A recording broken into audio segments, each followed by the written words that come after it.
कि वो व्यक्ति तो जीव है जिसने हमारे मान रहे थे। सारा गांव देखने आया।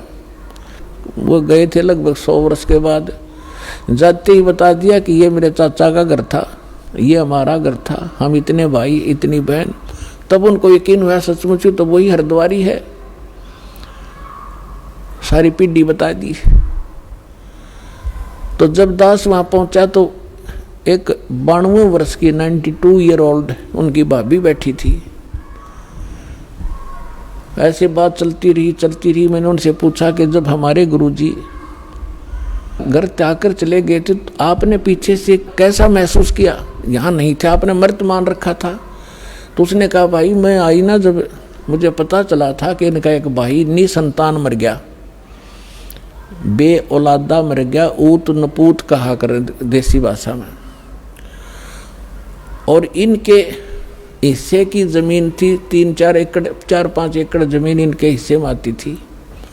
उसको मेरे पति और दूसरा मेरे पति का भाई, 3-4 भाई थे, वो प्रयोग किया करते थे। और जब घर में कोई ऊक चूक हो जाती, खेती ना होती, पशु मर जाते या कोई बालक बीमार हो जाते, तो हम पूछने जाया करते थे अपने पुरोहित पे, और वो पतरा वतरा दिखाया करते। तो वो कहा करते कि आपका एक बेऔलादा मर रहा है, निसंतान मरा हुआ है हरद्वारी, और वो सिद्ध है तुमने, वो हानि कर रहा है, वो प्रेत बना हुआ है, पितर बना हुआ है, वो प्रेत बाधा तुम्हें दुखी कर रही है। उसके लिए फिर जैसा भी वो जंतर मंत्र बताते हम सारा कराया करते, श्राद्ध भी निकाला करते थे। तो फिर मैंने उनसे कहा माता जी, गीता जी में लिखा है 9वें अध्याय के 25वें श्लोक में कि भूत पूजनीय भूत बनेंगे और पितर पूजनीय पितर बनेंगे, देवताओं के पुजारी देवताओं के प्राप्त होंगे, मेरी भक्ति करने वाला मुझे प्राप्त होगा। तो ये तो गलत साधन आपके सामने देख लो। ये तो जनता का कल्याण करने लग रहे और आप इसका कल्याण के लिए ठगे जा रहे थे। नो बोली भाई बात तो सच्ची है। मैं बोला जी अब तो त्याग दो इन बकवादों को, इन श्राद्धों को। नो बोली ना भाई, नो को कर छोड़ दिया तो पुरानी लाग है, वहाँ बाढ़ में जाए पुरानी लाग है। अरे इतना प्रत्यक्ष देख रहे हो आप फिर भी नहीं मान रहे, तेरा गजब हो। तो पुण्यात्माओं सौभाग्य आपका, ये परिवर्तन होगा ये सच्चाई के आधार से। पहले तो हम डरा रखे थे नकलिया ने, नो नहीं करोगे तो न्यू हो जाएगा, फलान हो जाएगा, खाक हो जाएगा। मालिक सिर पर बैठे, समर्थ का शरणाग हो रंग होरी हो, भाई कदे न हो काज राम रंग होरी हो। समर्थ का शरणा हो, फिर कैसे हो जाए। एक भगत बता रहा था,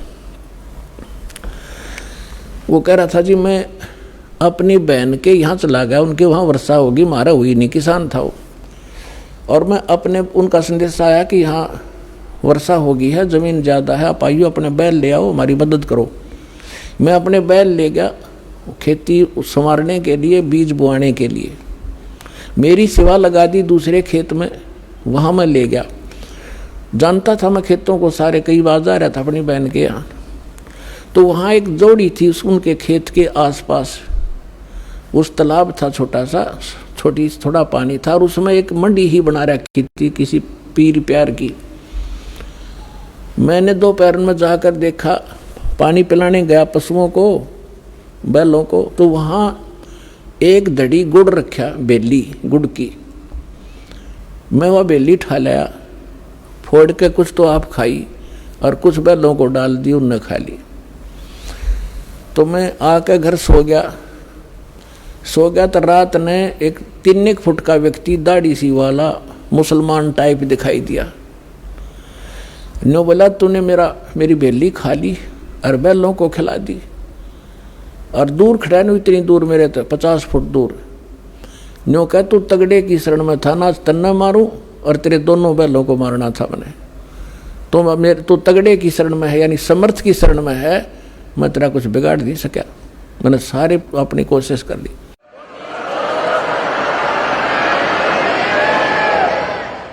तो मैं सुबह उठा, मेरा पसीने आ रहे, डर गया मैं। फिर उसने देख कर अकल सकल सी उसकी, मैंने अपनी बहन से पूछा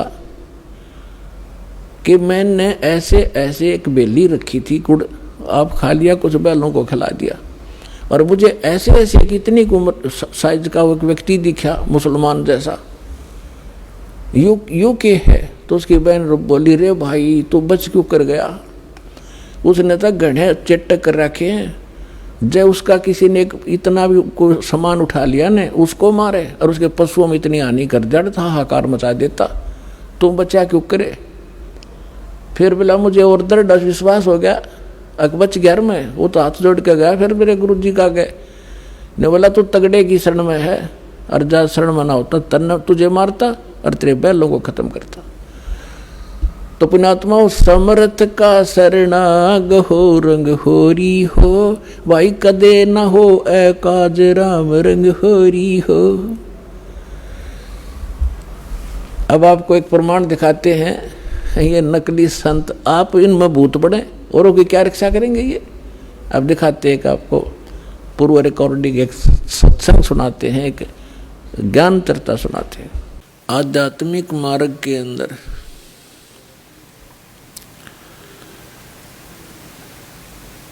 जो प्राणी चलते हैं वो बहुत ही पुण्यकर्मी प्राणी होते हैं।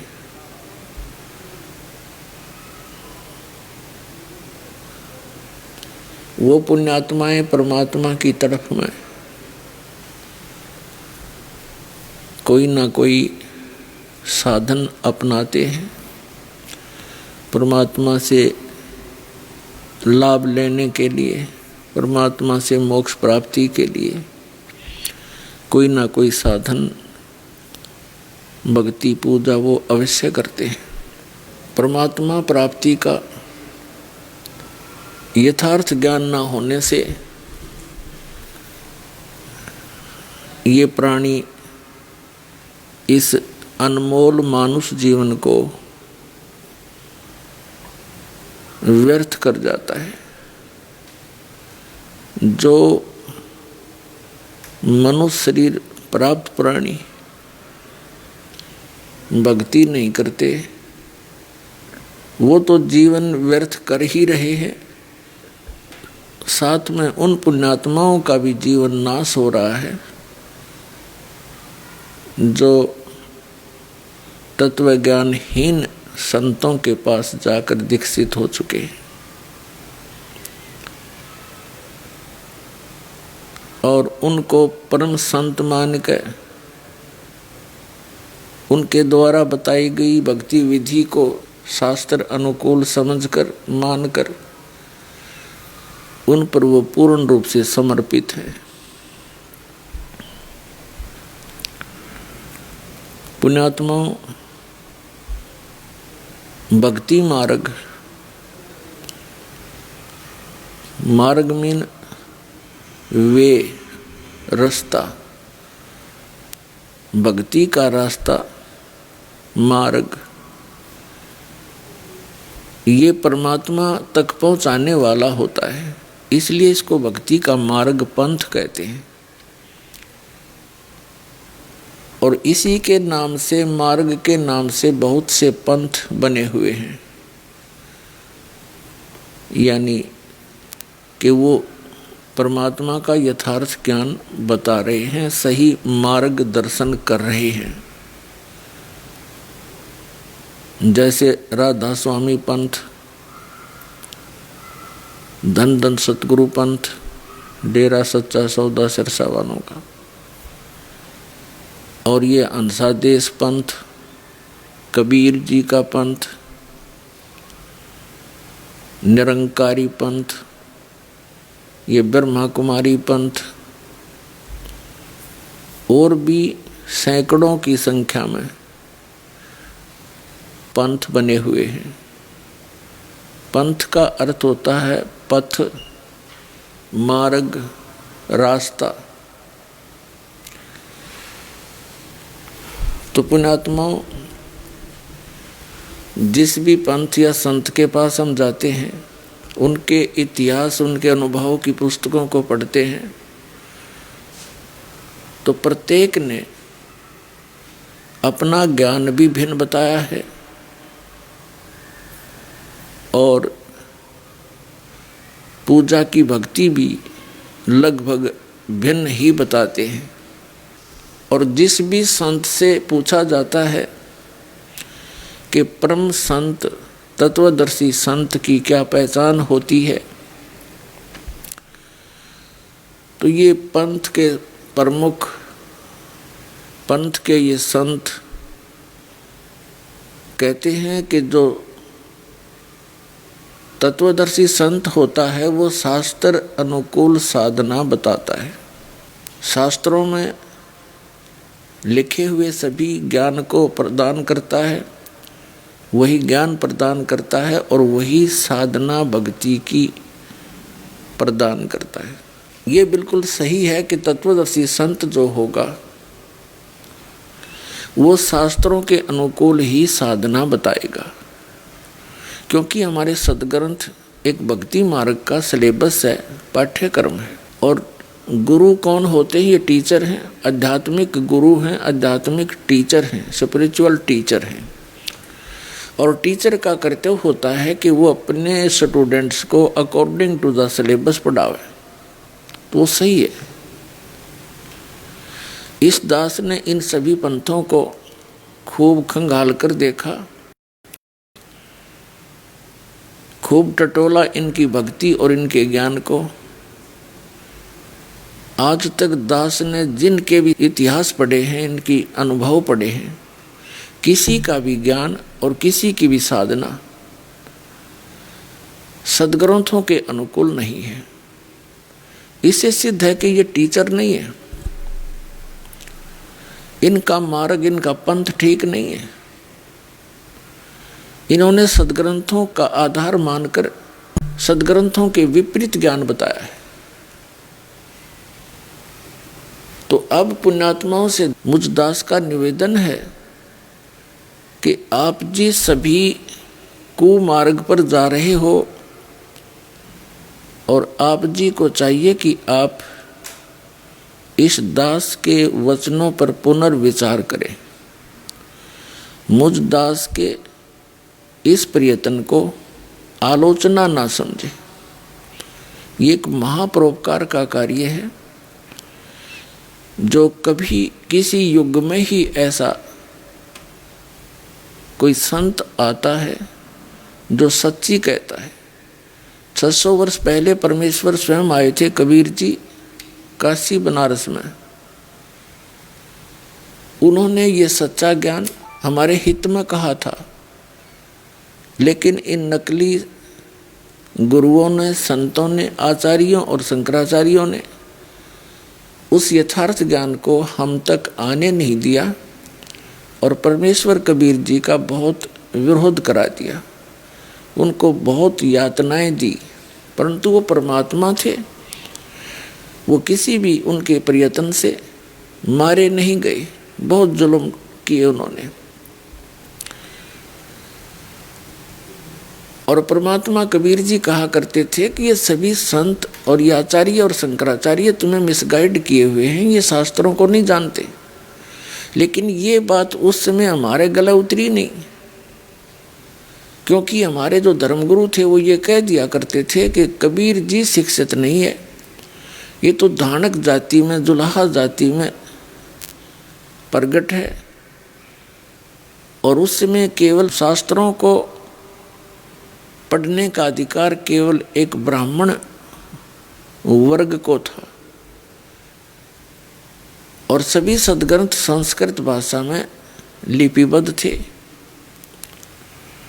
तो उस समय इन नकली गुरुओं की, आचार्यों और शंकराचार्यों और मंडलेश्वरों की यह दाल गल गई इस पॉइंट पर कि कबीर जी अशिक्षित हैं, ये सदग्रंथों को नहीं जानते, ये पढ़े ही नहीं है। तो हमने यही मान लिया कि सचमुच जो ज्ञान सदग्रंथों में है वो सत्य है और कबीर जी सदग्रंथ नहीं पढ़ सकते, इसलिए इनका ज्ञान शास्त्र अनुकूल नहीं हो सकता। तो ये हमारी बहुत भारी भूल थी। ज्ञान कोई अक्षर ज्ञान से नहीं होता, अक्षर ज्ञान तो एक भाषा विशेष का ही होता है। और भाषा का कार्य है अपने विचारों को दूसरे तक पहुंचाना। वो किसी भी भाषा में हो, वो यथार्थ ज्ञान हो, चाहे वो संस्कृत भाषा में हो, चाहे वो इंग्लिश लैंग्वेज में हो, चाहे वो पंजाबी में हो, या अपनी मातृभाषा या लोकल क्षेत्रीय भाषा में हो, ज्ञान श्रेष्ठ हो। तो परमेश्वर कबीर जी ने एक सिंपल लैंग्वेज में, एक साधारण भाषा में वही सदग्रंथों वाला यथार्थ ज्ञान बोला था, जिसको जन साधारण आसानी से समझ सकता है। तो वो ज्ञान आदरणीय धर्मदास साहिब जी ने परम पूज्य कबीर परमेश्वर जी के द्वारा बोले गए ज्ञान को लिपिबद्ध किया था, जो आज हमारे पास कबीर सागर, कबीर साखियों, कबीर बीजक, कबीर दोहावली, कबीर शब्दावली आदि के नाम से कई ग्रंथ उपलब्ध हैं। और उनके अंदर परमात्मा ने वही ज्ञान वर्णित किया है जो हमारे पवित्र वेदों में, पवित्र पुराणों में, पवित्र श्रीमद् भगवद गीता, बाइबल और कुरान में जो आज विद्यमान है। तो पुण्यात्माओं, एक तो इससे हमें यह सिद्ध हो गया कि कबीर जी अशिक्षित होते हुए सब सदग्रंथों का ज्ञान जानते थे, और सदग्रंथों, वेदों और गीता में जो ज्ञान नहीं है उससे भी आगे का जानते थे। तो वो परमात्मा है। जैसे श्रीमद् भगवद गीता अध्याय नंबर 4 के श्लोक नंबर 34 में कहा है कि उस तत्व ज्ञान को तू तत्वदर्शी संतों के पास जाकर समझ, उनको दंडवत प्रणाम करने से और कपट छोड़कर उनसे प्रसन्न करने से वो तत्वदर्शी संत तुझे तत्व ज्ञान का उपदेश कराएंगे। वो तत्व ज्ञान कौन सा है? गीता अध्याय नंबर 4 के ही श्लोक नंबर 32 में स्पष्ट किया है कि सच्चिदानंद घन ब्रह्म की वाणी में, यहाँ इन्होंने अनुवाद गलत कर दिया। ब्रह्मणे शब्द का अर्थ इन्होंने वेद कर दिया। ब्रह्मणे मुखे का अर्थ अनुवादकर्ताओं ने गलत कर दिया, इन्होंने वेद की वाणी लिख दिया। वेद वाला ज्ञान तो गीता ज्ञानदाता बोल ही रहा है। उसने तो कहा कि इन वेदों से भी और गीता में मैं जो ज्ञान दे रहा हूँ इससे भी हटकर है कोई ज्ञान, वो तत्व ज्ञान है। तो यहाँ इन्होंने ब्रह्मणे मुखे का अर्थ कर दिया, वेद की वाणी यहाँ करना चाहिए था सच्चिदानंद घन ब्रह्म की वाणी में, यानी परम अक्षर ब्रह्म की वाणी में उसने अपने मुख से बोली है। वो ब्रह्मणे मुखे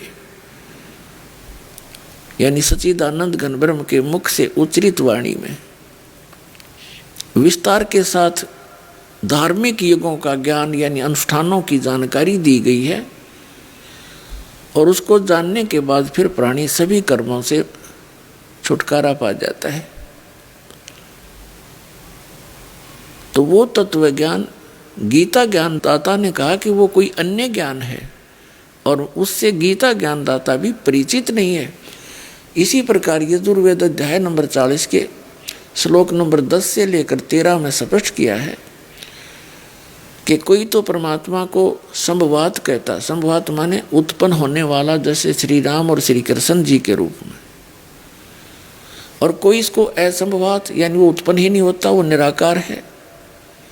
तो उसमें लिखा है कि वो जन्म लेता है या नहीं लेता है, वो साकार है या निराकार है, इसकी जानकारी वो तत्वदर्शी संत बतावेंगे, उनसे सुनो।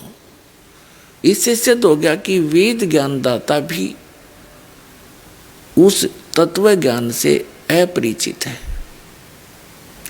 फिर विद्वान और अविद्वान की परिभाषा बताते हुए यजुर्वेद अध्याय नंबर 40 के और श्लोक नंबर 11 से लेकर 13 तक स्पष्ट किया है कि कोई तो जिसको अक्षर ज्ञान हो गया उसको विद्वान कह देते हैं, और जो अविद्या जिसके पास अक्षर ज्ञान नहीं है उसको अविद्वान कह देते हैं। विद्वान और अविद्वान की जानकारी भी वो तत्वदर्शी संत बताओगे, उनसे सुनो। तो पुण्यात्माओं, ये दास है वो तत्वदर्शी संत जो सर्व शास्त्रों के अनुकूल ज्ञान देता है और सर्व सद्ग्रंथों के अनुसार भक्ति की विधि बताता है। अब आप शिक्षित हैं, सद्ग्रंथ हमारे पास उपलब्ध हैं और आपके ऊपर ऐसी मेहर की है भगवान ने कि आप अपने घर बैठे इन सद्ग्रंथों के दर्शन कर सकते हो। प्रोजेक्टर के माध्यम से यहाँ हम सत्संग में भी दिखाते हैं और टीवी के माध्यम से, सीडी के माध्यम से, पुस्तकों के द्वारा उनके सब रेफरेंस फोटोकॉपियाँ लगा लगा कर आपके पास भेज रहे हैं। तो आप जी ने वो सद्ग्रंथ खरीदने की भी आवश्यकता ना पड़े और फिर भी अविश्वास होता है तो अवश्य देखें और उनको मिलाएं और फिर अपना वो पंथ, अपना वो मार्ग, जिस दिशा में आप जा रहे हो अपने शास्त्र अनुकूल कर लो, इसमें बुद्धिमता है। अब जैसे कोई व्यक्ति सफ़र कर रहा है और वो कह रहा है कि मैं दिल्ली जा रहा हूँ, हिसार से चले हैं, हिसार से कोई दिल्ली जा रहा है हरियाणा से और वो पहुँच रहा है सिरसा, सिरसा से आगे को जा रहा है और उससे कोई पूछ रहा है आप कहाँ जा रहे हो, वो कहता मैं दिल्ली जा रहा हूँ। दूसरा जा रहा है जोधपुर की तरफ, वो भी कह रहा है मैं दिल्ली जा रहा हूँ। कोई जा रहा है इधर लुधियाना साइड में, यहाँ हिसार से, और उससे कोई पूछता है कि आप कहाँ जा रहे हो, कि मैं दिल्ली जा रहा हूँ। तो पुण्यात्माओं, उन यात्रियों को कोई ये कह दे कि आपका मार्ग ठीक नहीं है, आपकी दिशा ठीक नहीं है, आप गलत जा रहे हो, तो क्या करना चाहिए उनको? उनको तुरंत रुक जाना चाहिए उसी स्थान पर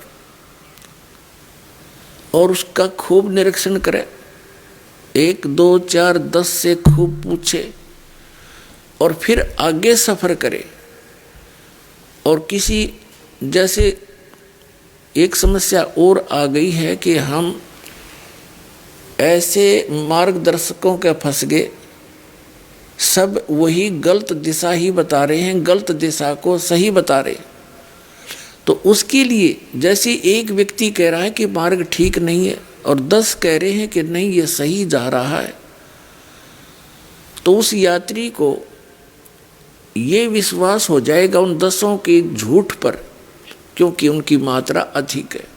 और दूसरा अकेला एक ये कह रहा है कि नहीं आप गलत जा रहे हो, तो उससे ये तो पूछे कि आप गलत क्यों बता रहे हो, ये सभी कह रहे हैं मैं ठीक जा रहा हूँ, उसका प्रमाण मांगे उससे, और वो हितैषी है तो आपको प्रमाण भी देगा। अब जैसे मैप है, मानचित्र, वो व्यक्ति यदि आपको मानचित्र सिद्ध कर देता है कि आप यहाँ खड़े हैं और दिल्ली ये है और आप हिसार से चले हो, हिसार यहाँ पर है और आप जा रहे हो इधर लुधियाना, ये आगे लुधियाना देखो, ये आपके रोड पर लुधियाना लिखा है और आप यहाँ खड़े हो, आप आए हिसार से हो, हिसार से दिल्ली इधर है, तो फिर वो 10 के 10 झूठे सिद्ध हो जाने चाहिए, उनको त्याग देना चाहिए कि झूठ बोल रहे हैं और फिर अपनी दिशा ठीक करके आ जाना चाहिए। फिर दूसरी समस्या ये आती है श्रद्धालुओं के सामने कि हमने 10 वर्ष हो गए उपदेश ले रखा है उनसे, हमने 20 वर्ष हो गए, हम वापस इधर कैसे आए, आपके यहाँ कैसे नाम लें जो सच्ची साधना बताता है, हमारे उस इतने समय का क्या होगा, वो तो व्यर्थ हो गया। अब जैसे हिसार से कोई यात्री चला अपनी मोटर गाड़ी में और वो पहुंच गया सिरसा, जाना था दिल्ली, तो वो 90 किलोमीटर गलत चला गया और वहाँ उसको कोई बताता है कि आप गलत आ गए हो। अब ऐसा कोई मूर्ख नहीं होगा ये कहे कि मेरे इस 90 किलोमीटर में चल पड़ा, इसका क्या होगा, अब कैसे वापस जाऊं। ये बुद्धिमान व्यक्ति ये बात नहीं कर सकता, कति बालक कर सकता है जिसको कोई भी ज्ञान नहीं उस मार्ग का। तो उसका वो अपने आप समझ जाएगा कि सचमुच गलत आ गया और तुरंत मुड़ जाएगा। वापस आना ही पड़ेगा, तभी मंजिल पर जा सकता है। अगर उस 90 किलोमीटर को देखता रहा और वापस नहीं आया तो वहीं बैठा रहेगा, मंजिल तक नहीं पहुंच सकता। तो ऐसी दशा आज वर्तमान में दास देख रहा है उन श्रद्धालुओं की जो इन नकली पंथों में फंसे पड़े हैं, इन नकली संतों के पास फंसे पड़े। 2-2, 3-3 पीढ़ी बर्बाद होगी। अब उनको सही दिशा बताई जाती है और मैप दिखाए जाते हैं। मैप हमारे सदग्रंथ हैं, इनमें प्रमाण दिखाए जाते हैं कि आप गलत दिशा पर जा रहे हो। तो उनको विश्वास नहीं हो रहा और उनकी झूठों पर, निराधार बातों पर बिल्कुल विश्वास किए बैठे हैं, समर्पित हैं। क्योंकि वहाँ जितना भी उनका ग्रुप बन गया है, कोई भी इन पंथों का जो दास ने नाम लिया है, जैसे राधा स्वामी पंथ, जय गुरुदेव पंथ, ये निरंकारी पंथ, हंसा देश वालों का पंथ, ये बाल योगेश्वर जी और ये बाल भगवान के हैं श्री सतपाल जी, हंसराज जी इनके पिताजी थे, इनका पंथ, और निरंकारी पंथ, ब्रह्मा कुमारी पंथ, ये जितने भी संत हैं, इनके लाखों की संख्या में अनुयायी, करोड़ों की संख्या में, और वो आपस में ही डिस्कस करते हैं और अपने ही गुरु से पूछते हैं। वो तो पहले दिग्भ्रष्ट है और वो सभी आपका ग्रुप दिग्भ्रष्ट है। उन्हीं से पूछकर आप कैसे सही दिशा पकड़ सकते हो? दास प्रत्येक को कह रहा है कि आपकी दिशा गलत है, आपका वे ऑफ वर्शिप, पूजा का मार्ग गलत है, और प्रमाण दिखा रहा है कि देखो मैप ये बता रहा है। तो कम से कम इन प्रमाणों को देखकर आप जी को चाहिए कि अपनी दिशा बदलें, और जो दास के पास वो उपलब्ध है सच्चा भक्ति मार्ग और सच्ची साधना जो हमारे सदग्रंथों में प्रमाणित है, उसको ग्रहण करो। अब इस दास के इस निर्णायक प्रयत्न को, एक परमार्थी प्रयत्न को आलोचना ना समझे, ये आपकी बहुत बड़ी भूल होगी। जैसे ये नकली नोट छापे जाते हैं, कोई निकम्मे टाइप के लोग दुनिया को ठगने के लिए नकली नोट बना देते हैं, छाप देते हैं 1000 का, 500 का, 100 का, जैसे भी, और सरकार उनको पकड़ती है। पकड़ के फिर कैसे निर्णय बताती है, दोनों असली और नकली, ओरिजिनल एंड डुप्लीकेट, दोनों को समाचार पत्रों के माध्यम से, टेलीविज़न यानी इलेक्ट्रॉनिक मीडिया के माध्यम से निर्णय करके बताते हैं कि डुप्लीकेट में ये डिफेक्ट है, ये त्रुटि है, ओरिजिनल ऐसा होता है। तो सरकार आलोचना नहीं कर रही थी, बहुत बड़ा परोपकार किया, ना लाखों लोग ठगे जाते, गरीब आदमी मारे जाते। तो ये दास बस इतना ही कर रहा है, अपने सदग्रंथ दिखाता हूँ कि ये ओरिजिनल है और ये अनुभव इन संतों का है, ये ज्ञान है, ये इनसे मेल नहीं खाता, ये डुप्लीकेट है, और ये संत भी डुप्लीकेट है, इनको त्याग दो, ओरिजिनल नोट ग्रहण करो। तो क्या ऐसा मूर्ख कोई होगा? सामने देखकर तुरंत तरफ जाना चाहिए। फिर भी उनका कोई जू नहीं रेंग रही है तो उन्होंने भांग पी रखी है इस अज्ञान की।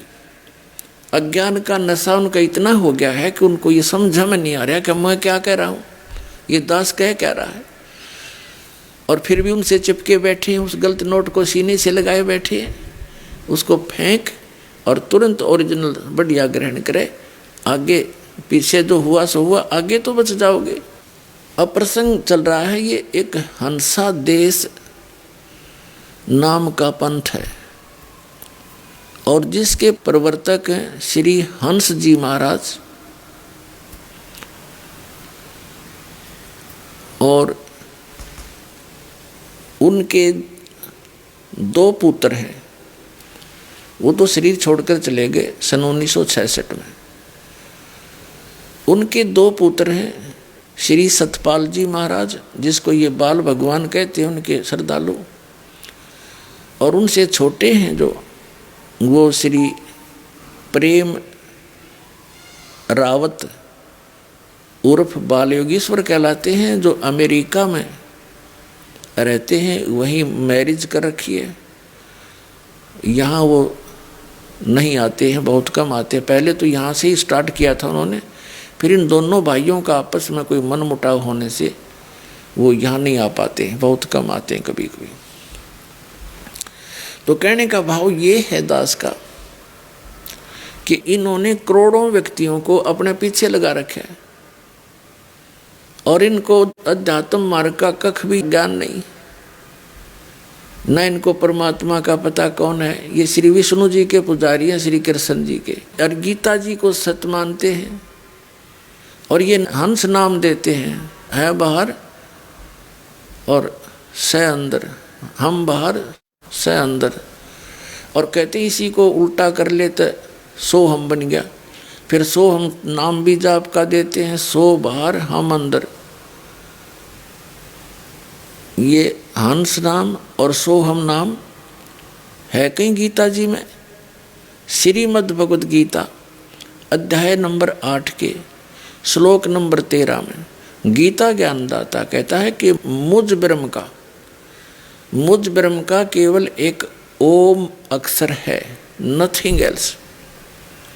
और इस ओम नाम का जाप करते हुए जो शरीर त्याग कर जाता है, अंतिम सांस तक इसका सिमरण करता है, तो वो ओम से मिलने वाली परम गति को प्राप्त होता है। और ये हंस नाम देते है इनका कोई विधान, फिर है इनका शास्त्र अनुकूल ज्ञान। अभी दिखाता हूं आपको। ये है हंस योग प्रकाश नाम की एक पुस्तक है। ये हंस जी महाराज हैं, योगीराज परम संत सतगुरुदेव श्री हंस जी महाराज, प्रकाशक हैं श्री प्रेमनगर आश्रम, रजिस्टर हरिद्वार से। ये कहाँ से छपी है? ये है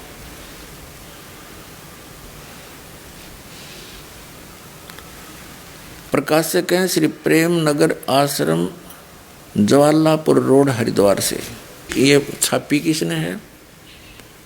मुद्रक है Rajeshwari photo setters private limited, 2/5, Punjabi Bagh, Nai Delhi. इतने ये देखिएगा 2 शब्द, श्री 108 श्री सदगुरुदेव परम संत योगीराज श्री हंस जी महाराज आनंद कंद सच्चिदानंद भगवान के श्री कर कमलों द्वारा इस ग्रंथ की रचना हुई है।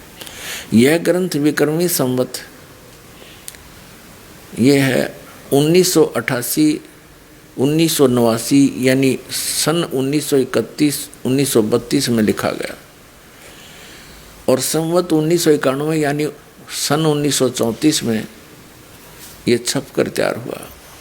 अब देख लो 1934 से और आज 2012 तक 66 वर्ष तो वो हो गए, और 12 ये 78 वर्ष हो गए। 78 वर्ष हो गए ये ज्ञान चलते और ये पढ़ते आ रहे हैं। ये क्या साधना बताते हैं देखिएगा इसके। अब इस पुस्तक के 212 पृष्ठ पर आपको ले चलते हैं, देखिएगा 212 पृष्ठ पे हंस योग प्रकाश है, 212 पृष्ठ पे। हंस नाम का प्राण है, श्वास अंदर जाता है तो श्वास के साथ स्वतः ही स की ध्वनि होती है, और श्वास के बाहर आने पर हम की ध्वनि होती है। हम और स मिलकर हंस शब्द बनता है। उल्टा होने से यही हंस शब्द सो हम बन जाता है। कोई बात हुई या बताओ? कहते हैं हंस का उल्टा कर ले सो हम बन गया। उल्टा किए करने की जरूरत है, जब सीधे बता रखे गीता में नाम ओम नाम है, नथिंग एल्स। ये बकवाद गढ़ रखी इन्होंने, कितना संसार डबो दिया। आगे देखो इसी 212 पृष्ठ पर हम पढ़ रहे हैं। सोहम शब्द की ध्वनि सभी प्राणियों के प्रति श्वास में होती रहती है। इसी को अजप्पा जाप कहते हैं। इसका मानसिक ध्यान करने में मन शीघ्र ही शांत एवं एकाग्र हो जाता है और सहज समाधि लग जाती है। इसी को परमण योग या ओंकार मंत्र कहते हैं। ये खाक है, ये ओंकार मंत्र कैसे हुआ? ओंकार मंत्र तो ओम है। किसी सदग्रंथ में देख लो, ये हंस को ओंकार थोड़ा का है, ये निरी झूठ बोल रही है। ओंकार का अर्थ है सर्वव्यापक, सर्वाधार, सर्वनियंता और सर्व पालन पोषण करने वाला। हंस नाम ही सब में व्यापक है, इससे सब प्राणी जिंदगी को प्राप्त रहती है, इसलिए यही सबका आधार है। इसी के अंदर होने से हम लोग मिलकर बैठते हैं। सबका नियंत्रण करने वाला भी यही है। श्वास के साथ सहकार और हंकार का श्रवण करने से प्राण उपासना होने लगती है और इसी को आत्मचिंतन कहते हैं। हंस सब का मूल कारण है। प्राणी मरने पर भी यह कहने में आता है कि हंस उड़ गया। अब इनकी अकल देखो पुण्यात्मा, ये कहते हैं कि जब जीव मर जाता है, शरीर छूटा है, तो यूँ कहते हैं कि हंस उड़ गया। हंस तो जीव, फिर जीव उड़ गया और जीव का जीव जाप करे। धिक्कार है तुम्हारी साधना को। अपने आप क्या बता रहे हैं? इन्हों कहे हैं हंस उड़ गया, हंस मतलब जीव गया और जीव का ये जाप करो, यानी हंस हंस जीव जीव जीव। ये कोई मंत्र है? चाहे इसने सांस से कर लो, चाहे 2 भाग कर लो इसका। जब कोई शास्त्र में सदग्रंथ पर प्रमाण नहीं, सदग्रंथ है वेद और गीता। ये भक्ति के मार्ग के और परम पिता परमात्मा के द्वारा अपने मुख कमल से बोला वो सच्चिदानंद घन ब्रह्म की वाणी, कबीर वाणी, ये प्रमाणित सदग्रंथ हैं। और जैसे पुराण है, ये पुराण गॉड गिवन नहीं है। वेद और गीता गॉड गिवन ज्ञान है। पुराण क्या है? श्री ब्रह्मा जी ने वेदों को पढ़ा, जैसा उसकी बुद्धि ने काम किया, अपना अनुभव और जो भी सृष्टि आदि उसके जीवन के बाद की जो सृष्टि है वो बोली, जो घटना घटी वह सुना दी। उससे अन्य ऋषियों ने सुना, उनसे अन्य ने सुना, उनसे अन्य ने सुना, और लास्ट में जिसने वो ज्ञान सुनाया बोला, उसके नाम से पुराण बना दी। कोई विष्णु जी का उपासक था, उसने विष्णु पुराण बना दी। कोई शिव का उपासक था, उसने शिव पुराण बना दी। जो देवी का उपासक था, उसने देवी पुराण बना दी। उनके वक्ता अलग अलग है और ज्ञान ये ब्रह्मा जी के द्वारा दिया। तो ब्रह्मा जी से प्राप्त जैसा उसका अनुभव का ज्ञान था, स्वयं लेखक प्रवक्ता का अपना ज्ञान वो मिला करके 18 पुराण बना दिए। यदि इन पुराणों का ज्ञान वेद और गीता से नहीं मिलता तो यूजलेस है। वो एक व्यक्ति विशेष का ज्ञान है, किसी ऋषि विशेष का ज्ञान, उसका अपना अनुभव है, और वो अनुभव वेद और गीता और परमात्मा सच्चिदानंद घन ब्रह्म की वाणी से नहीं मेल खाता तो यूजलेस है, वो व्यर्थ है। तो ये व्यर्थ ज्ञान है इनका। अब देखिएगा, ये खुद कहते हैं, जब ये हंस योग प्रकाश 212 पृष्ठ हम पढ़ रहे हैं, प्राणी के मरने पर यही कहने में आता है कि हंस उड़ गया। कोई बात है? फिर हंस तो फिर जीव उड़ गया, जीव निकल गया, और जीव की पूजा बता रहे। हंस नाम माने जीव का, इस हंस यानी जीव की पूजा बता रहे हैं। हमारे मानस हृदय में भी हंस निवास करता है, वो जीव ही रहता है हृदय में। हमारी रामायण हंस की ही गाथा है, हंस की गाथा है, वो तो श्री रामचंद्र की गाथा है। या फिर 220 पृष्ठ पर देखिएगा, इसी हंस योग प्रकाश यानी श्री हंस जी का अनुभव है ये 220 पृष्ठ पे। यहाँ जाते हैं, योग अभ्यास काल में चलते फिरते सोते जागते सब समय में योगी को हंस मंत्र का जाप करना चाहिए। जीव का जाप करे, जीव जीव जीव जीव जीव, हंस हंस हंस हंस। ये कोई बात है? बड़का खिलौना बना रखे ना, उसे प्राण चलते हैं, वह हम करके बाहर निकलता है और सह करके अंदर प्रवेश करता है। ये देखो, इस तरह अंशो अंशो शब्द से बार बार फिरते रहने से उल्ट कर सोहम हो जाता है। इन कितना बकवाद कर ले, ये कोई बात है इनकी? जब हंस जाप है, उसे कुछ भी हंसो हंसो हंस, हंस का अरसो हम बन गया। तुम गीता को सत्य मानते हो, गीता में ओम मंत्र है, यो लाए कहाँ तो तुम हंस और सोहम। कबीर साहब कहते हैं, सोहम शब्द हम जग में लाए और सार नाम सार शब्द हमने गुप्त छिपाए। कबीर परमेश्वर के पृथ्वी पर इस कलयुग में प्रकट होने से पूर्व ये सोहम शब्द किसी सदग्रंथ में, वेद और गीता में नहीं है। तो अब इन्होंने अपने उस अज्ञान मंत्र को, व्यर्थ मंत्र को सोहम से जोड़ने की कुचेष्टा की है।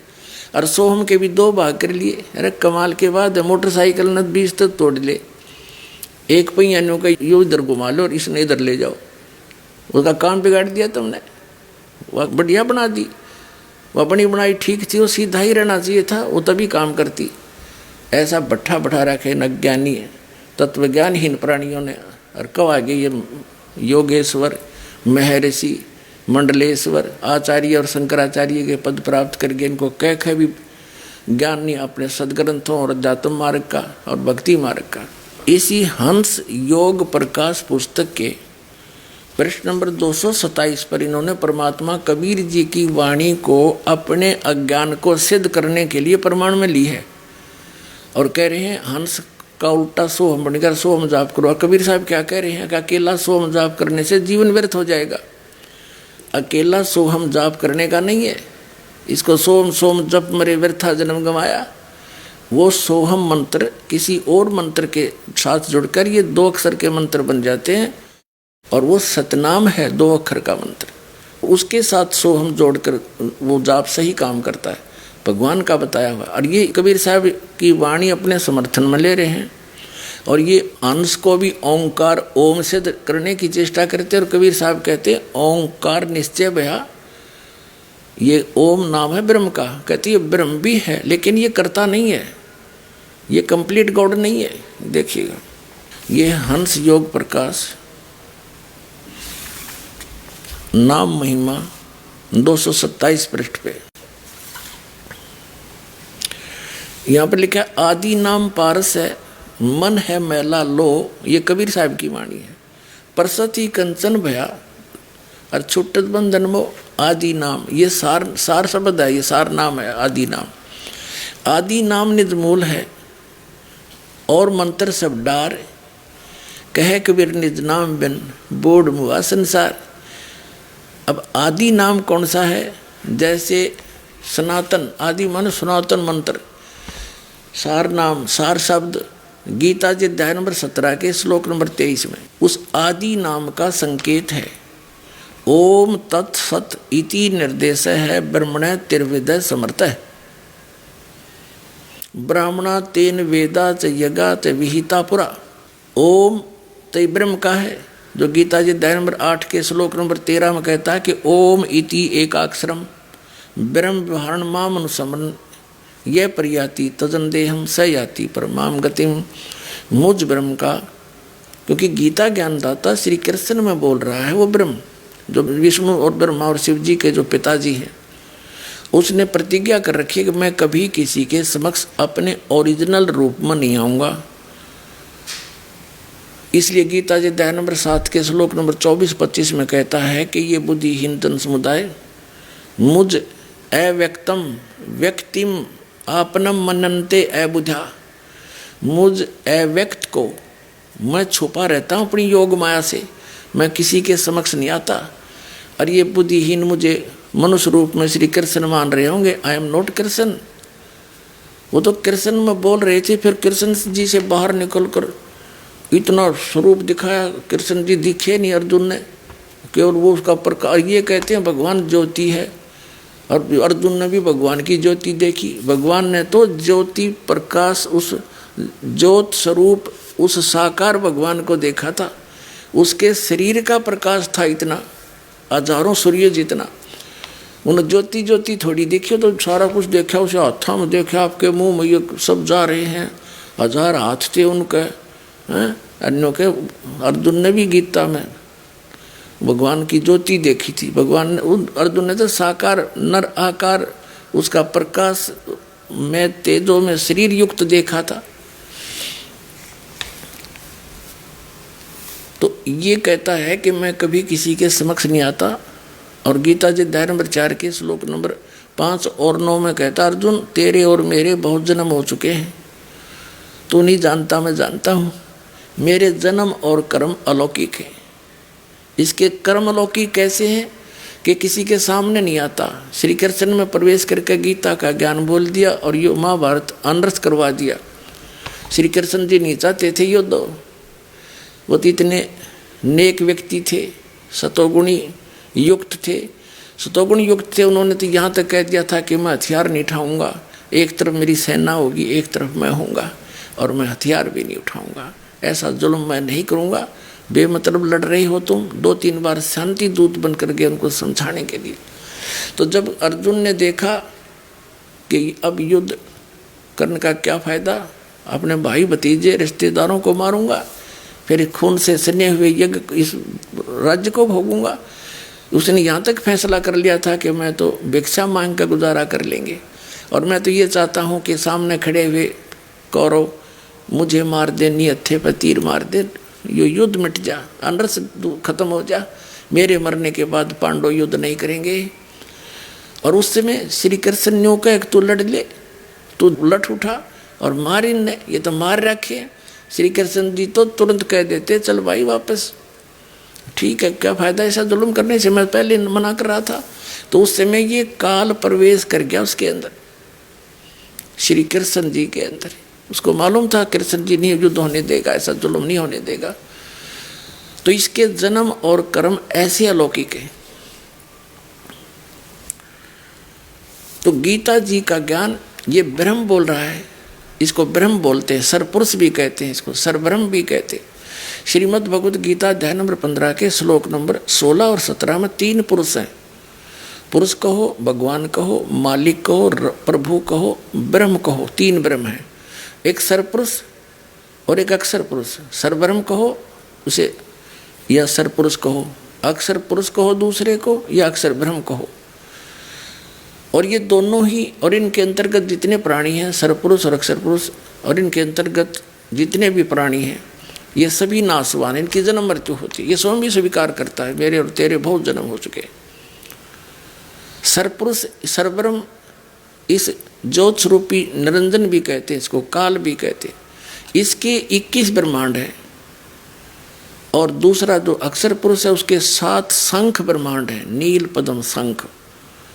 और तीसरा गीता अध्याय नंबर 15 के श्लोक नंबर 17 में कहा कि उत्तम पुरुष है तू अन्य, इन दोनों से श्रेष्ठ परमात्मा और कोई और है, गीता ज्ञानदाता कह रहा है। और वही तीनों लोकों प्रवेश करके सबका धारण पोषण करता है, वो अविनाशी भगवान है, उसको परमात्मा कहा जाता है। तो यहाँ जो गीता अध्याय नंबर 8 के श्लोक नंबर 13 में गीता ज्ञानदाता कहता है मुझ ब्रह्म का, क्योंकि वो श्री कृष्ण में बोल रहा है प्रवेश करके। मुझ ब्रह्म का केवल एक मंत्र है, नथिंग एल्स। पूरी गीता जी में दूसरे मंत्र जाप करने का कोई प्रावधान नहीं है, संकेत नहीं है। तो वो तो है ब्रह्म का, सरपुरुष का। और ब्रह्म की साधना से, ओम जाप करने से ब्रह्मलोक प्राप्ति होती है। गीता अध्याय नंबर 8 के श्लोक नंबर 16 में कहा कि ब्रह्मलोक पर्यंत भी वहाँ गए हुए प्राणी भी फिर पुनर्जन्म आते हैं। यानी ये पूर्ण रूप से मोक्ष नहीं हुआ, परम शांति प्राप्त नहीं हो सकती जब तक जन्म मृत्यु कंप्लीटली नहीं समाप्त होगी। उसके लिए गीता ज्ञानदाता कहता है 18वें अध्याय के 62वें श्लोक में कि अर्जुन तू सर्वभाव से उस परमेश्वर की शरण में जा, उसकी कृपा से तू परम शांति को और सनातन परम धाम को प्राप्त होगा। और उसके लिए उसने ऑप्शन बता दिया कि तत्वदर्शी संतों की खोज कर ले, उसके कंप्लीट ज्ञान को, संपूर्ण ज्ञान को और संपूर्ण मंत्र भक्ति विधि को मैं नहीं बता सकता, ना मैं जानता, वो तत्वदर्शी संत बताओगे, उनसे खोजो, उनसे पूछो। और गीता अध्याय नंबर 15 के श्लोक नंबर 4 में कहा कि तत्वदर्शी संत की प्राप्ति के उपरांत परमेश्वर के उस परम पद की खोज करनी चाहिए जहाँ जाने के बाद साधक फिर लौटकर कभी संसार में नहीं आते। और जिस परमेश्वर ने सारे ब्रह्मांडों की रचना की है, यानी संसार रूपी वृक्ष की प्रवृत्ति जिससे विस्तार को प्राप्त हुई है, अर्थात जिसने सारे ब्रह्मांडों का विस्तार किया है, और मैं उसी की शरण में हूँ, केवल उसी की भक्ति करनी चाहिए और की नहीं। अपनी भी मना कर दी उसने। अब उसके मंत्र कहाँ बताए हैं? गीता जी अध्याय नंबर 17 के श्लोक नंबर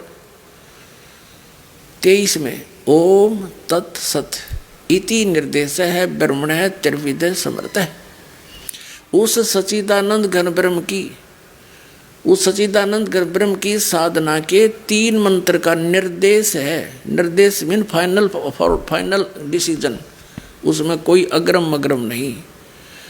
ये इससे अतिरिक्त कोई मंत्र करना ही नहीं।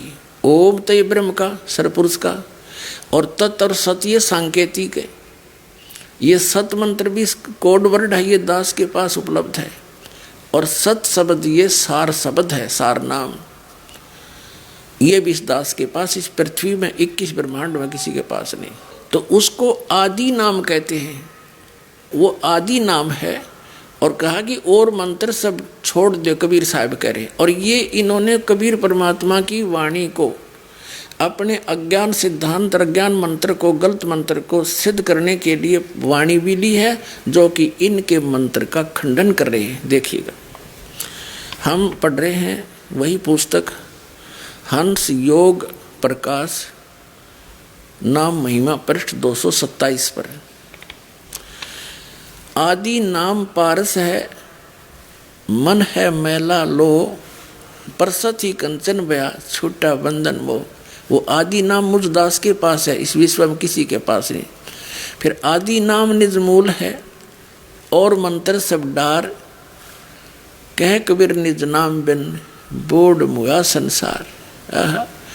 ये आदि नाम तो मूल है, बिल्कुल सबकी जड़ है, और मंत्र हैं डार, शाखा हैं। जैसे ये ओम तत्सत, ये सत जो मंत्र है तीसरा, ये परम अक्षर ब्रह्म का है, ये कोड वर्ड है, ये तो है आदि नाम, ये तो जड़ असली मंत्र है। और ओम और तत् भी सांकेतिक है, कोड वर्ड है। ये है शाखा, डार है समझो। और तो एक पेड़ का कंप्लीट ही हो, पेड़ में मूल भी हो और डार भी हो, तभी तो वो पेड़ है। डारा न काट दे तो मूल के रहेगा, और मूल छोड़ दिया तो डार कहाँ से रहेंगी।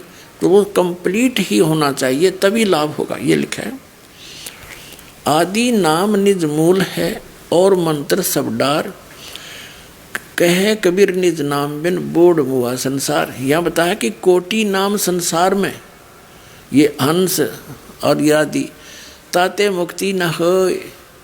आदि नाम जो गुप्त जप, आदि नाम जो गुप्त जाप, बूझे बिरला कोई। फिर कहे राम राम सब कोई कहे, नाम न जाने कोई, नाम चीन्हे सतगुर मिले, नाम कहावे सोए। यानी वो मंत्र है अलग, राम राम कहने से नहीं, वो 3 मंत्र का जाप राम नाम है। ओंकार निश्चय भया, सो करता मत जान, और सच्चा शब्द गुरुदेव का, पर्दे माहे पछाड़। वो दास बताओगा, कोड वर्ड होते हैं, वो पर्दे में दिए जाते हैं, ये दास आपको देगा। ये तीनों मंत्र कंप्लीट, इनमें से जो ओम मंत्र और साथ में तत् सांकेतिक है, ये 2 अक्षर का सतनाम बन जाता है। इनका श्वास उस श्वास से जाप है। एक सो हमको अलग करके जपना महामूर्खता है।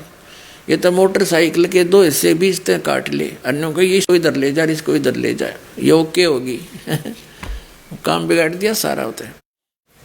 हम यहाँ पढ़ रहे हैं, ये हंस योग प्रकाश का 227 पर पढ़ रहे हैं, यहाँ आगे फिर कहा है कि जो जन हो है जो हरि, रत्न ले ही बिल गाए। यानी भिन्न भिन्न छानबीन करके लेगा, सही जोरी होगा तो। और सो हम जप मुआ, मिथ्या जन्म गवाए। आ गया इनका अंत। ये खुद हंस का, चलो इनकी बात बड़ी कर ली, सो हम कर लिया। वैसे तो ये कोई तुक नहीं, हंस का उल्टा वाला सो हम हो गया, सो हम जाप कर ले और फिर उसको ऐसे कर ले। तो परमात्मा कबीर जी की वाणी जो इन समर्थन में ली है, या इनके उस उपदेश का खंडन कर रही है इन्हीं की पुस्तक में, कि सोम सोम जब मेरे व्यर्था जन्म गंवाया। क्योंकि सोहम नाम का जाप अलग से विधि है उसकी, और ऐसे अकेला सोहम जाप करने से, 2 हिस्से करने से भी कोई लाभ नहीं।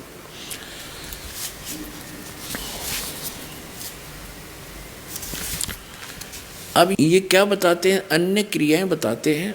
एक प्रकाश क्रिया, आंखें बंद करके प्रकाश देखे और कान बंद करके दोनों सुने, और जीव्या को उलट के तालू पे ला ले। तीसरा अमृत क्रिया के इनका अकल है। कहते फिर तालू पे से कुछ टपकने शुरू हो जाएगा, न तो मुंह में सारे में लाल भरी है, राल ये सारे टपके। इनको खेचरी मुद्रा के भी नहीं पता। इन सभी क्रियाओं का लाभ आपको जो मंत्र दिया जाएगा श्वास उश्वास का, कंप्लीट 3 मंत्र का, उसमें ये सभी लाभ आपको ऑटोमेटिकली मिल जाएगा। इन क्रियाएं की आवश्यकता नहीं। ये तो बिल्कुल यूजलेस बताई, ना किसी संत ने करी, ये तो पथभ्रष्ट योगी करा करते और उन्हीं के इतिहास से इन्होंने ले रखा है। उपनिषद क्या है? उपनिषद एक ऋषि विशेष का अपना अनुभव है।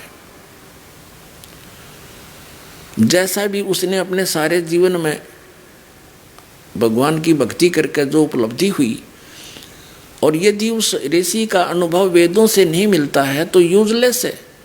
जैसे ये सत्यार्थ प्रकाश महर्षि दयानंद आर्य समाज प्रवर्तक का अनुभव है, और ये एक उपनिषद का रूप धारण कर चुका था। अगर इस दास पर परमात्मा की दया ना होती तो इसकी अपोल पाट दी, इसमें कख भी नहीं, सत्यार्थ प्रकाश सारा वेद विरुद्ध ज्ञान भरा पड़ा इसके अंदर। तो इसकी ऐसी स्थिति हो गई थी, श्रद्धालु लोगों ने वेदों को पढ़ना ही छोड़ दिया था, ये मानकर के महर्षि दयानंद वेदों का विद्वान था, और इन्होंने जो साधना की वेद अनुसार की है, और वेदों वाला ज्ञान इन्होंने सिंपल करके सत्यार्थ प्रकाश में अपना अनुभव लिख दिया। तो ये सही है। अब दास ने वेदों से तुलना करके दिखाई सत्यार्थ प्रकाश की, सारा वेद विरुद्ध ज्ञान उसके अंदर था। इसका समय आने पर फिर आगे प्रकरण चलाएंगे, अभी पहले इनसे निमट लें। तो ये जो उपनिषदों से इन्होंने क्रियाएं ली हैं, ये उन ऋषियों की अपना अनुभव है जो वेद ज्ञानहीन थे, तत्व ज्ञानहीन थे, उनको वेदों का ज्ञान नहीं था, और अन्य साधना करके अपना जीवन नाश करके आने वालों के लिए वह छाप छोड़ के बना का अपना अनुभव। अब देखिएगा, ये है हंस योग प्रकाश 290 पृष्ठ पे, हम 291 पे पढ़ेंगे। यहाँ पर खेचरी मुद्रा विधि, देहांत काल में परम पद कैवल्य मोक्ष होता है। इन 4 मुक्तियों में से एक मुक्ति है। तालु छिद्र के ऊपर जीवा प्रवेश करके एक घड़ी मात्र खेचरी मुद्रा स्थित रहे, और योगी को सर्प बिच्छू आदि का विष न लगे, और बुढ़ापा रोग मृत्यु को जीत जावे, वाली पलित जो चमड़ा ढीला होकर सलोटें पड़ती हैं न होवे। बता, अब ये क्या बता रहे हैं कि तालों पर जीभ लाने से आदमी ना तो मरे ना उसका रोग होवे। या खेचरी मुद्रा श्री हंस जी करा करते, ऐसे बुरी बीमारी हुई, घुटना में रोग हो गया, और बुखार से तड़प कर मर गए, और भूत प्रवेश कर गए उस साधना से। तो खा कैया साधना। अब थोड़ी सी झलक और दिखा दूँ एक बहन की। ये श्री हंस जी महाराज यही क्रियाएं करा करते जो आज इनके सुपुत्र श्री सतपाल जी और श्री प्रेम रावत जी जो अमेरिका वाला, वो बता रहे हैं, करोड़ों जीवों को पीछे लगा रहे। यही साधना इनके पूज्य पिताजी और पूज्य गुरुदेव मानते हैं उनको, ये करा करते। वैसे तो इनको नाम देने का आदेश भी ना दे पाए थे ये, क्योंकि जिस समय इनकी 1966 जुलाई 19 को दिल्ली में मृत्यु हुई, उस समय सतपाल जी तो मंसूरी पढ़ रहे थे, और वो छोटा लड़का अपनी माँ के साथ देहरादून में था 8 वर्ष का, और श्री सतपाल जी थे 15 वर्ष के 1966 में। तो ये तो वहाँ मर गया, किसी से बात भी ना कर पाया, बोल भी नहीं सके था, अनबोल होकर मरा, जैसे एक भक्तिहीन प्राणी की मृत्यु होती है। मेरे पूज्य गुरुदेव जी 108-9 वर्ष के होकर शरीर त्याग गया था, और आराम से चारपाई पे बैठे बैठे शरीर छोड़ गए, बुखार तक नहीं हुआ उनके कभी उस समय। और मेरे दादा गुरुदेव जी थे, वह भी ऐसे ही बैठे थे, बैठे बैठे शरीर छोड़ गए, कुछ दिखते नहीं उनको। और कबीर परमात्मा थे, सह शरीर आए थे, सह शरीर लाखों लोगों के सामने ऐसे गए थे। और भी यहाँ बहुत से भक्त ऐसे हैं जो ऐसे बात करते करते चपते ही चले जाते हैं। तो कहने का भाव ये है कि जो साधना ये कर रहे हैं ये किसी भी काम की नहीं है, इस साधना के करने से स्वयं श्री हंस जी महाराज प्रेत बाधा से पीड़ित हुए। तो खा गया भक्ति। देखिएगा, ये पुस्तक है अमृत के कलश। ये संपादक चमनलाल टंडन, MA M.Ed, दिल्ली विश्वविद्यालय। ये कहाँ से छपी है, किसने प्रकाशित की है? मानव उत्थान सेवा समिति, प्रधान कार्यालय 2/12, पंजाबी विभाग, नई दिल्ली में। मुद्रिक photo composing Rajeshwari photo setters private limited, 2/12, Punjabi विभाग, नई दिल्ली से। अब इसका दिखाते हैं आपको। ये इसके पृष्ठ नंबर 61 पर आप पढ़िए।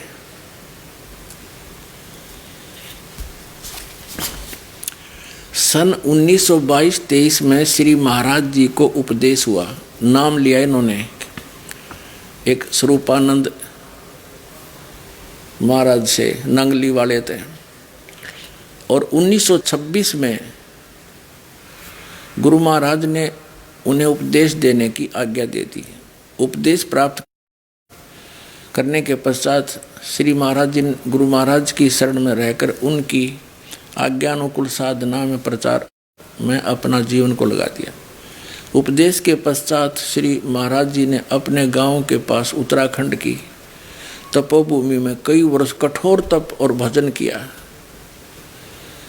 मानव उत्थान सेवा समिति श्री सतपाल जी महाराज की प्रेरणा से हंस स्मृति में वहाँ एक स्मारक बनाने का फैसला कर चुकी है। अब हम ये बताना चाहते हैं, कठोर तप किया और भजन किया। क्या तप किया और कौन सा भजन किया? गीता जी अध्याय नंबर 17 के और श्लोक नंबर, अभी दिखाता हूँ, क्योंकि ये रह कर एक मरना पड़ेगा, जब भी पुराना पेंट उतरेगा और तब ओरिजिनल टेकेगा। अब दिखाते हैं गीता जी अध्याय नंबर 17 में और श्लोक नंबर, ये दिखाते हैं आपको। उसमें कहा, ये देखिएगा, श्रीमद् भगवद गीता, गीता प्रेस गोरखपुर से प्रकाशित है। जयदयाल गोविंद का इसके अनुवादक है। 17वें अध्याय का ये 5 से शुरू करते हैं। ये 5वां श्लोक है। जो मनुष्य शास्त्र विधि से रहित केवल मन कल्पित घोर तप को तपते हैं, दंभ और अहंकार से युक्त, कामना आसक्ति और बल के अभिमान से युक्त हैं। ये 6 में 5वां आपने पढ़ लिया। वे श्री रूप से सचित मुझ भूत समुदाय को और अंतःकरण सचित मुझ परमात्मा को भी करस करने वाले हैं। मुझे भी दुखी करते हैं ऐसा घोर तप, कठोर तप करने वाले अज्ञानियों को तू असुर स्वभाव के जान।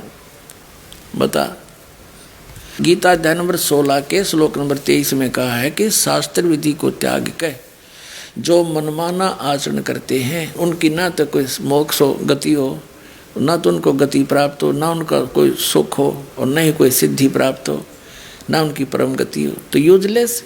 तो इन्होंने शास्त्र विधि त्याग कर मनमाने अपने कल्पित घोर तप की साधनाएं की, तो जिससे इसकी क्या दुर्गति हुई, क्या हाल हुआ श्री हंस जी का, देखिएगा।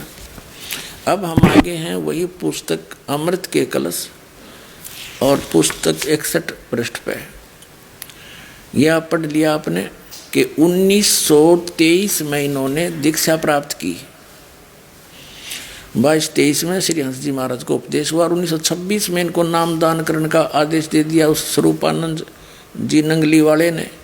और फिर इन्होंने उत्तराखंड में कई वर्ष तक कठोर तप और भजन किया।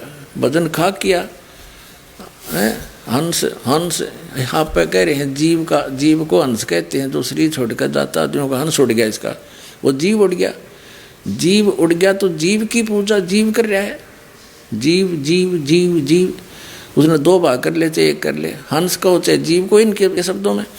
अब इस साधना को 40 वर्ष करने के उपरांत श्री हंस जी महाराज को प्रेत बाधा का शिकार होना पड़ा। जब भूत भी नहीं हटे इन साधनाएं, तो खा के इनकी भक्तियाँ।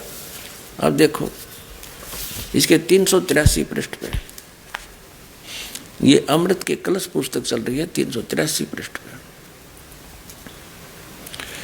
1963 में, 1923 में नाम लिया, 1963 में 40 वर्ष के उपरांत कुछ लोगों ने 1963 में कुछ लोगों ने महाराज जी पर झूठे मुकदमे कर दिए, नाना प्रकार के झूठे इल्जाम उन पर लगाए गए।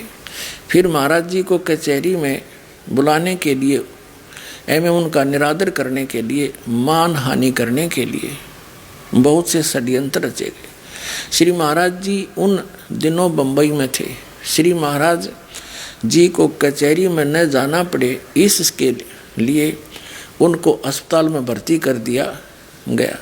जब महाराज जी ने कहा कि तुम मुझे अस्पताल में क्यों दाखिल कर रहे हो, तो कहा कि महाराज जी आपके नाम के सम्मन जारी हो गए हैं और आपको दिल्ली कोर्ट में बुलाया है। महाराज जी ने कहा लेकिन मैं बीमार तो हूँ नहीं, यह तो झूठ ही होगा। तब जब डॉक्टर आएंगे और मुझे देखेंगे तो कहेंगे कि इन्हें तो कुछ है ही नहीं, मैं झूठा पड़ जाऊंगा। सुबह महाराज जी को भर्ती किया गया। शाम को डॉक्टरों ने आकर महाराज जी को देखना था। जैसे ही महाराज जी लेटे तो महात्मा रामानंद जी भी साथ ही उसी कमरे में लेट गए नीचे। 1-2 घंटे पश्चात महात्मा रामानंद जी सो रहे थे। उन्होंने हाय हाय की आवाज़ सुनी। वे उठे और महाराज जी से पूछा, क्या बात है महाराज जी? हंस जी से पूछा। महाराज जी की जीभ निकल रही थी, जीभ बाहर को आई हुई थी, आंखें लाल हो रही थी और जिस्म भट्ठी की तरह जल रहा था। महात्मा जी कहते हैं मैं घबरा गया और भागा सिस्टर के पास गया और कहा कि महाराज जी की तबीयत अचानक खराब हो गई है। डॉक्टर आए, उन्होंने महाराज जी का तापमान देखा, 104 बुखार था। सारी रात बेचैनी में कटी। डॉक्टर से कहा कि इनको दिल्ली जाना है। अब विचार करो पुण्यात्माओं, 104 बुखार में जीभ निकला करे, उसमें भूत आ गया है और भूत बढ़ गया, लाल आँख होगी, जीभ बाहर निकल आई और हाय हाय कर रहा, तो उसमें प्रेत आ गया। देखो आगे कंप्लीट स्पष्ट हो जाएगा। अब हम 383 पर आ गए हैं। इनका तो सम्मन आया हुआ है। डॉक्टर से कहा इन्होंने दिल्ली जाना है। डॉक्टर ने कहा कि इस हालत में ये दिल्ली नहीं जा सकते। झट डॉक्टर ने एक मेडिकल सर्टिफिकेट दे दिया। महाराज जी की तबीयत लगभग 1 महीने के लिए खराब रही, वो भूत रहा 1 महीने। हम सब लोग घबरा गए। कभी कभी बुखार इतना तेज हो जाता था कि महाराज जी की आंखें एकदम लाल हो जाती थी। जब कुछ दिनों के बाद महाराज जी होश में आए तो महात्मा रामानंद जी ने कहा, यानी बेहोश थे वे 1 महीने तक चेत पड़े रहे, वो भूत लौटा रहा उसमें, तो इसको परेशान करा दे ही तोड़ दी इसकी बुढ़ेगी। देख हम घबरा गए।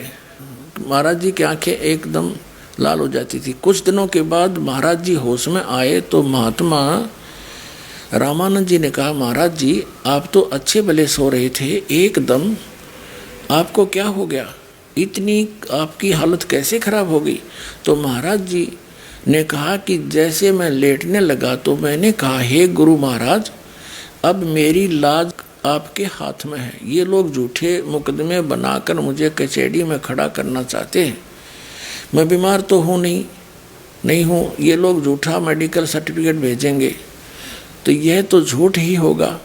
बस जैसे ही यह मन में आया और मैं लेटा तो मुझे बुखार चढ़ना शुरू हो गया और उसी से आज मेरी हालत होगी। गुरु महाराज जी ने मेरी लाज रखी और सचमुच मुझे बीमार कर दिया।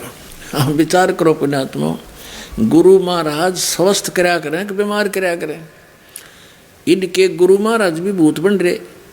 जब इन्हें याद किया वो भूत आ बढ़ा इसमें।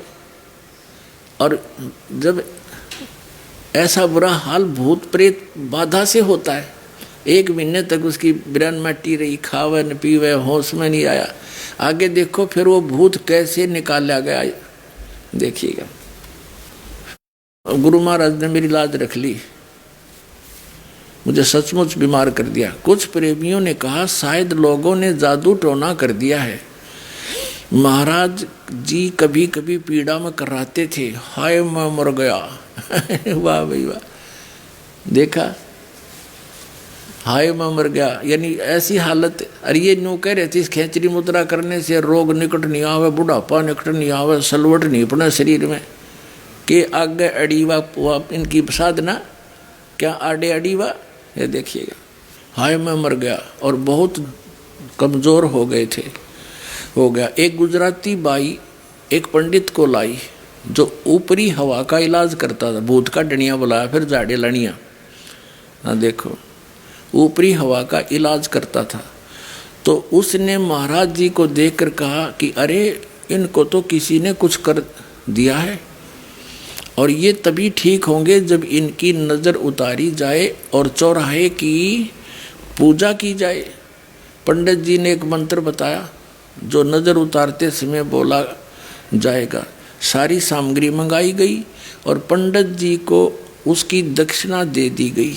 वो जाड़े लानी है कि वो विधि बताया गया, ऐसे कर लियो, वो विधि बता गया, ये मंत्र बोल दियो, ये ऐसे ऐसे सामग्री लाओ, मटके में घड़े में रखो, और रात के 12 बजे चौराहे पर रख आइयो। भूत जब प्रसन्न होगा, जब इसका पीछा छोड़ेगा तुम्हारे गुरु जी का। देखो, सारी सामग्री मंगाई और पंडित जी को उसकी दक्षिणा दे दी गई। और महात्मा रामानंद जी जो स्वयं ब्राह्मण परिवार के हैं, उन्होंने इस कार्य को अपने हाथों में लिया। लगभग 5-7 प्रेमी वहाँ पर थे हॉस्पिटल के कमरे में।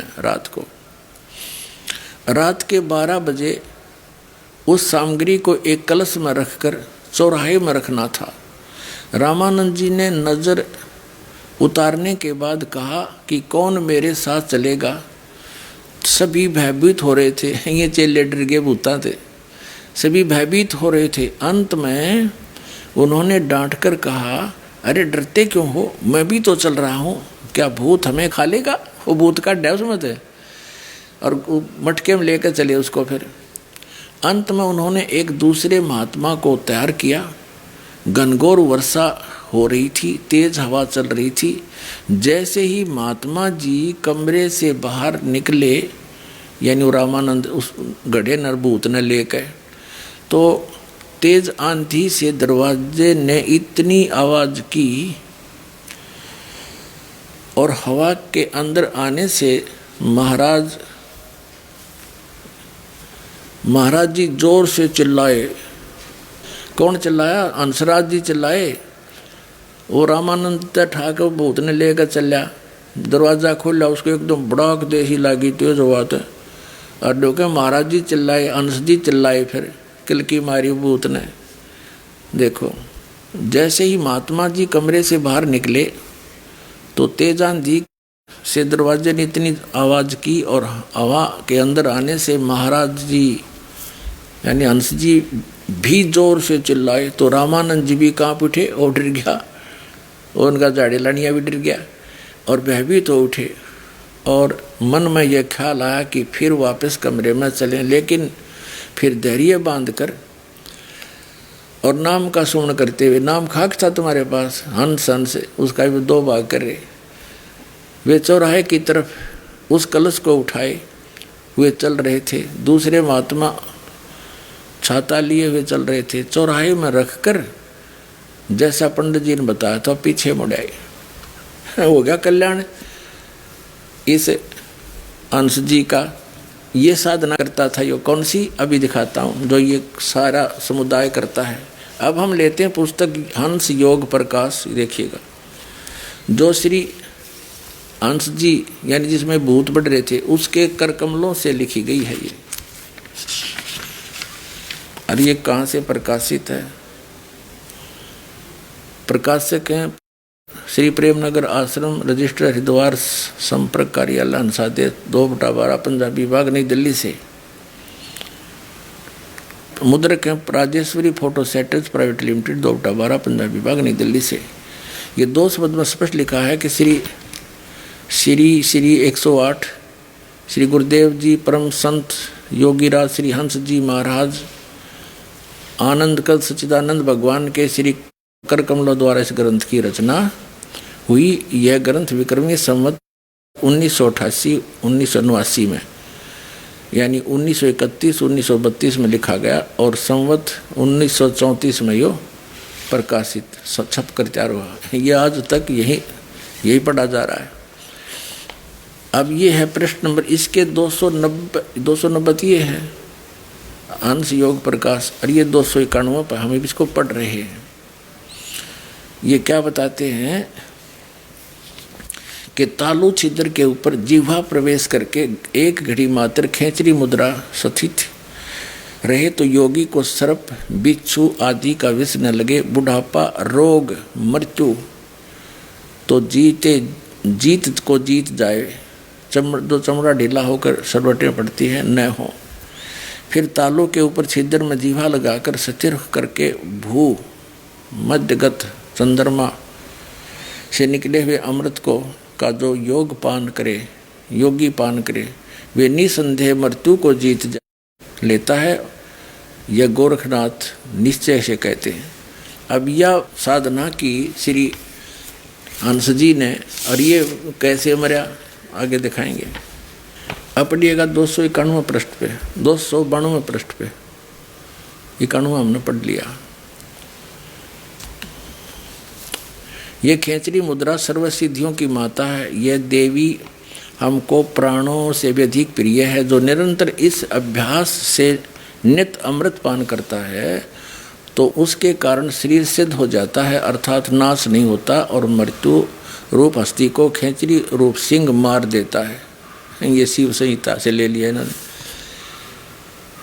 आगे क्या बताया है कि जीवा को तिरछी करके तीनों नाड़ियों के मार्ग में जो कपाल छिद्र है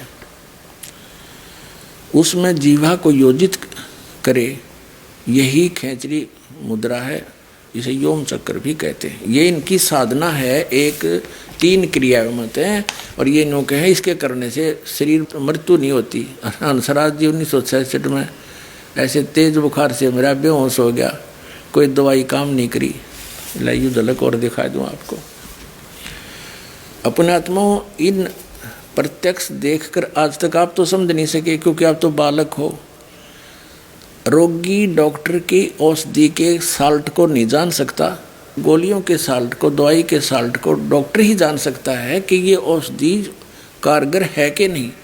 ये दास भी डॉक्टर, और जिनको तुम संत वो भी डॉक्टर जिनके तुम आश्रित हो। यानी डॉक्टर कहो यो जन्म मरण का रोग जीव का लगा हुआ है, जब तक इसका नाश नहीं होगा इतने परम शांति नहीं हो सकती। जिसके विषय में गीता जी अध्याय नंबर 18 के श्लोक नंबर 62 में और गीता अध्याय नंबर 15 के श्लोक नंबर 4 में कहा है कि तत्वदर्शी संत की प्राप्ति के पश्चात परमेश्वर के उस परम पद की खोज करनी चाहिए जहाँ जाने के बाद साधक फिर लौटकर कभी संसार में नहीं आते। 18वें अध्याय के 62वें श्लोक में कहा कि अर्जुन तू सर्वभाव से उस परमेश्वर की शरण में जा, उसकी कृपा से तो परम शांति को, सनातन परम धाम को प्राप्त होगा। तो ये जन्म मृत्यु का रोग कटेगा तभी तो परम शांति होगी। तो ये दास भी अध्यापक, और जिनको तुम अध्यापक मान रहे हो वो भी अध्यापक, ये शास्त्र विरुद्ध ज्ञान दे रहे। ये शिव संहिता यानी किसी व्यक्ति विशेष ने, शिव जी का पुजारी ने अपना अनुभव लिख दिया या फिर किसी उपनिषद से, तो इनसे जो उस अनुभव को ये आधार मानकर चल रहे हैं, अरे उसको करने से इनका क्या हाल हुआ ले दिखाती। अमृत का कलश पुस्तक फिर लेते हैं।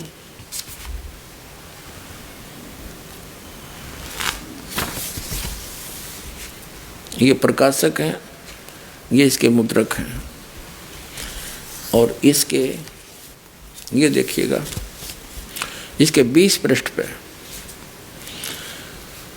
ये राजस्थान में सत्संग समाप्त हुआ। श्री महाराज जी सत्संग में नहीं पधार सके, तबीयत बहुत खराब हो गई। तभी सभी को सोता हुआ छोड़कर 18 जुलाई को श्री महाराज जी वापस दिल्ली आ गए। यद्यपि प्रार्थना की गई कि आपको देहरादून ले जाया जाए, वह आपका इलाज और सेवा शुश्रूषा ठीक ढंग से हो सकेगी, लेकिन इनकी देहरादून में इनका अपना निजी मकान भी था, दिल्ली में भी इनकी कोठी थी।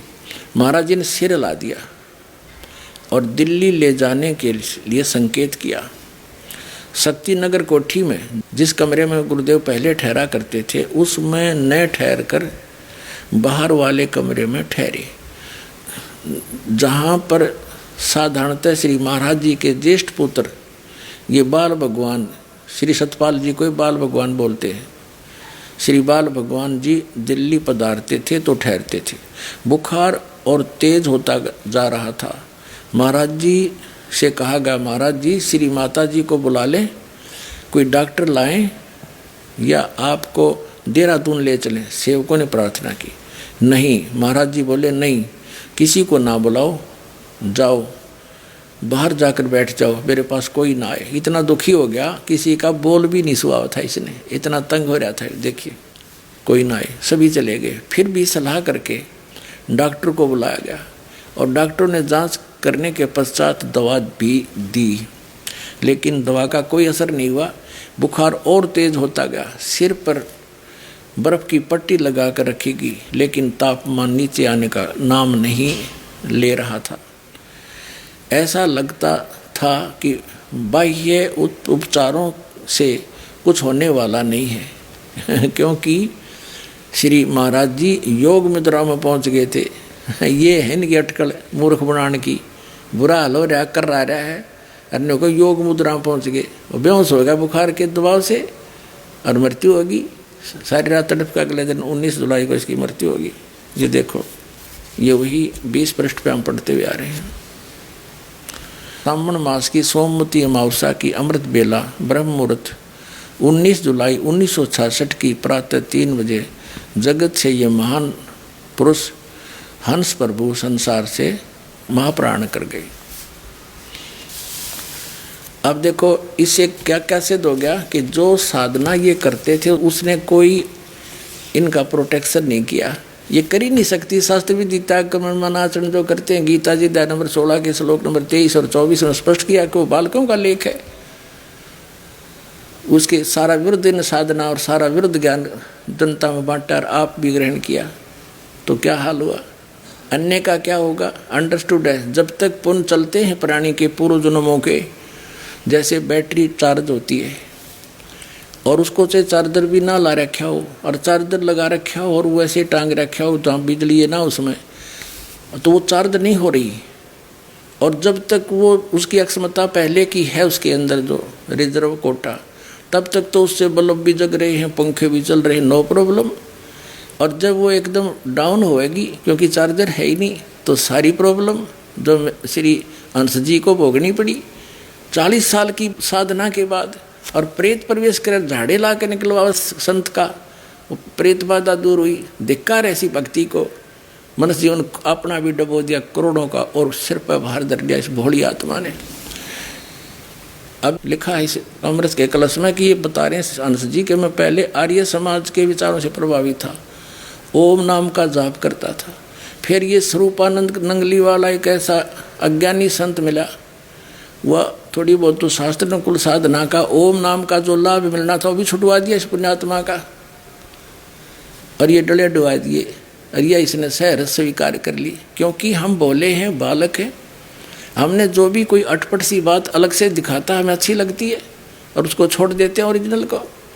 तो ऐसे ही दुरुक्ति अपनी कर ली और पूरे करोड़ों की संख्या में और डबो दिए। इनके पुत्र लग रहे विषय काम में दुनिया के अनमोल जीवन का नाश करने के लिए। मानुष जीवन दुर्लभ है, मिले न बारंबार, जैसे तरबत से पत्ता टूट जाए वो बोर नहीं लगता डार। अब ये और क्या क्रिया बताते हैं। अब हम फिर हंस योग प्रकाश जो श्री हंस जी की ही करती है, इन्हीं के द्वारा अनुभव लिखा गया अपना। ये देखिएगा, ये हंस योग प्रकाश में आ गई हम। वो अमृत का कलश हमने रख दी।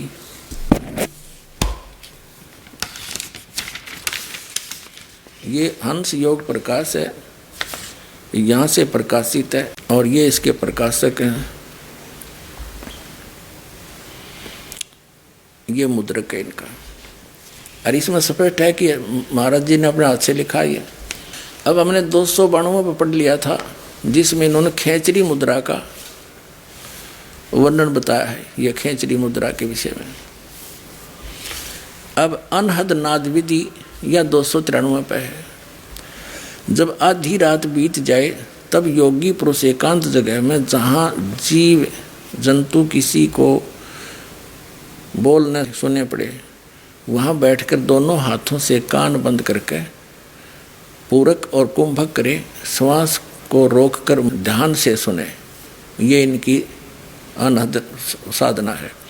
जो भीतर का नाद है उसको दाहिने कान से सुने और पहले झिंगर कैसा नाद मालूम होगा, फिर वंशी का सा शब्द होगा, फिर उसके बाद बादल की गर्दन होगी, फिर झंझा की आवाज़ आवेगी, फिर भौरा का शब्द होगा, आगे घंटा और कांसे के पात्र की आवाज़ आएगी, फिर तुरई का शब्द तथा भेरी, मृदंग और नगाड़े की आवाज़ आएगी। ये कोई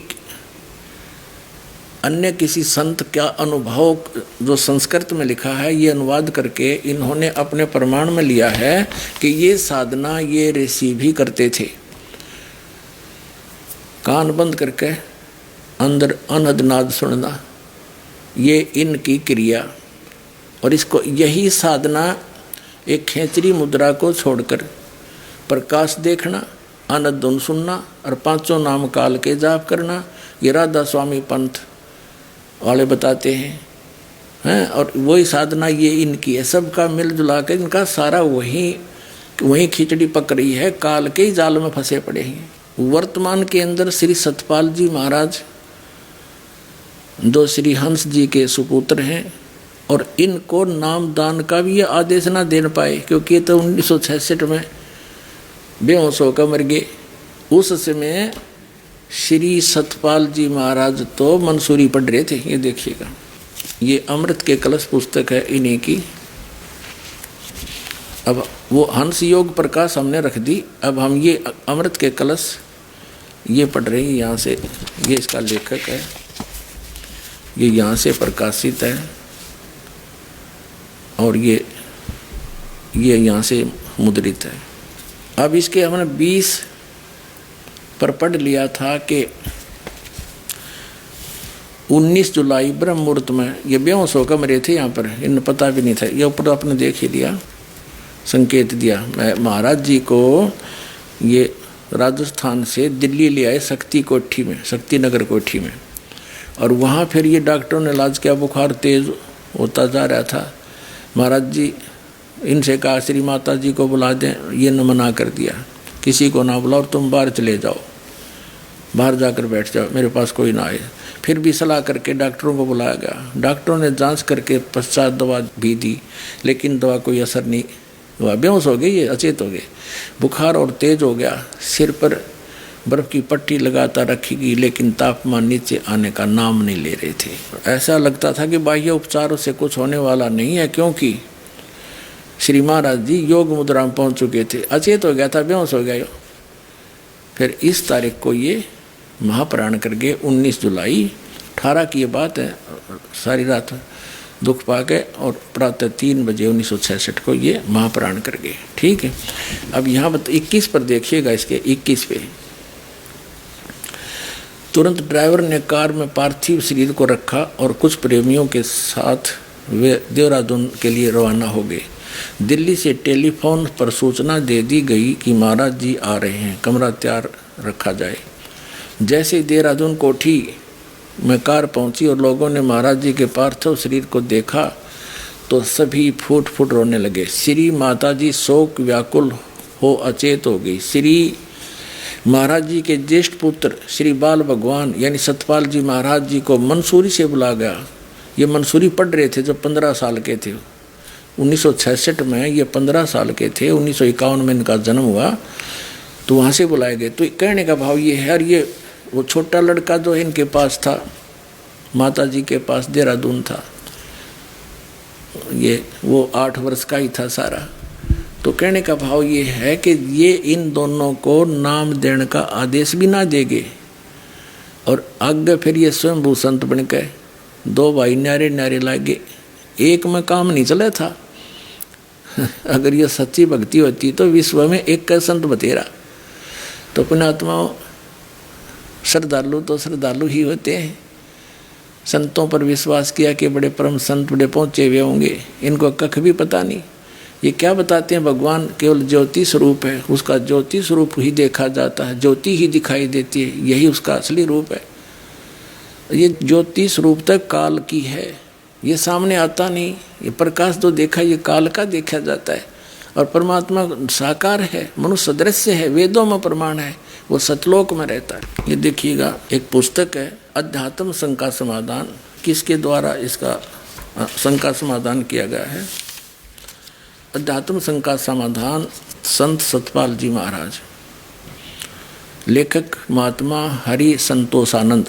ये प्रश्न उत्तर सतपाल जी के हैं और लेखक है सिर्फ ये महात्मा हरि संतोषानंद। प्रकाशक हैं ये मानव उत्थान सेवा समिति 2/12 पूर्व पंजाबी बाग नई दिल्ली 26 से। और मुद्रक हैं इनके, ये मुद्रक हैं Rajeshwari photo setters private limited 2/12 पूर्वी पंजाबी बाग नई दिल्ली से। ये 5 नंबर पृष्ठ पे श्री सतपाल जी से प्रश्न किया गया कि सभी धर्मों के लोग कहते हैं भगवान एक है, परमात्मा एक है, लेकिन इस एक भगवान या परमात्मा का स्वरूप क्या है, क्या हम भी उसका दर्शन कर सकते हैं। उत्तर श्री सतपाल जी दे रहे हैं, भगवान एक है, वह सहज प्रकाश स्वरूप है। रामचरितमानस में भी कहा कि सहज प्रकाश रूप भगवाना, नहीं पुनि विज्ञान बिहाना। प्रश्न नंबर 9 पर शंका समाधान के प्रश्न किया, किसी ने मानव उत्थान सेवा समिति के मंत्र से भगवान के सच्चे स्वरूप की चर्चा की जाती है, यह बहुत अच्छी बात है, परंतु हम यह कैसे माने कि आपकी संस्था, सतपाल जी से प्रश्न किया, द्वारा बताया गया ज्ञान सच्चा है और बाकी अन्य सभी का ज्ञान झूठा है। उत्तर, हमारे ऋषि महर्षियों तत्वज्ञानी महापुरुषों एवं मनीषियों ने परमात्मा के सच्चे रूप को जानकर ध्यान किया था। ध्यान की अनुभूतियों को उन्होंने ग्रंथों में वर्णन किया है। ज्ञान वह सच्चा है जो तीनों अवस्थाओं में एक सा रहे। जैसे धर्म ग्रंथों में परमात्मा के स्वरूप का वर्णन है, वैसा ही गुरु भी ज्ञान देते हैं तथा ठीक वैसा ही ध्यान अवस्था में अनुभूति होती है। भगवान श्री कृष्ण ने गीता में बताया है कि परमात्मा का सच्चा स्वरूप दिव्य ज्योति परम प्रकाश है। रामायण में भगवान को प्रकाश रूप ही बताया गया। वेद और उपनिषदों में 10 पृष्ठ पा गए परमात्मा को दिव्य ज्योति स्वरूप ही कहा गया है। संत कबीर, गुरु नानक, महात्मा बुद्ध, ईसा, मोहम्मद, मूसा ने भी प्रकाश स्वरूप परमात्मा का ही ध्यान किया। सभी संतों व ग्रंथों ने एक स्वर में कहा है कि उस प्रकाश स्वरूप परमात्मा का ज्ञान समय के सच्चे सतगुरु ही करा सकते हैं। अपने आत्माओं, अब ये श्री सतपाल जी के सट्टे मारे हैं, न्योंकि वेदों में भी परमात्मा ज्योत स्वरूपी लिखा है। कबीर साहब भी ज्योत स्वरूपी बताते थे, नानक जी भी प्रकाश ही बताते थे। इन्हें खाक पड़ा फिर वेदों को हैं। अब दिखाता हूँ आपको वेदों में क्या प्रमाण है, और थोड़ा सा और देखते हैं। और ये किसके पुजारी हैं? ये श्री विष्णु जी के पुजारी हैं। और इसी ज्ञान से हम अटे पड़े थे पहले। जैसे ये दास भगवान विष्णु जी का पुजारी था इस तत्व ज्ञान की प्राप्ति से पूर्व, तो श्री कृष्ण जी की मूर्ति बना रखी हमने, घर पर रखी, विष्णु जी की, श्री कृष्ण जी की, श्री रामचंद्र जी की, उन्हीं के अवतार जाने के। और फिर भी कोई पूछते थे एक दूसरे से भगवान कैसा है, कहते तो प्रकाश ही प्रकाश है, वो दिखाई थोड़ा देता है, प्रकाश दिखाई देता है। और यह मूर्ति किस लिए? अब आई समझ आ रहा है तरह के जब वो ये सिर पैर नहीं था हमारे, और उसी सतर का ज्ञान ये आज प्रचार कर रहे हैं जो महात्मा बन के। देखो इसी के 11 पृष्ठ पे शंका समाधान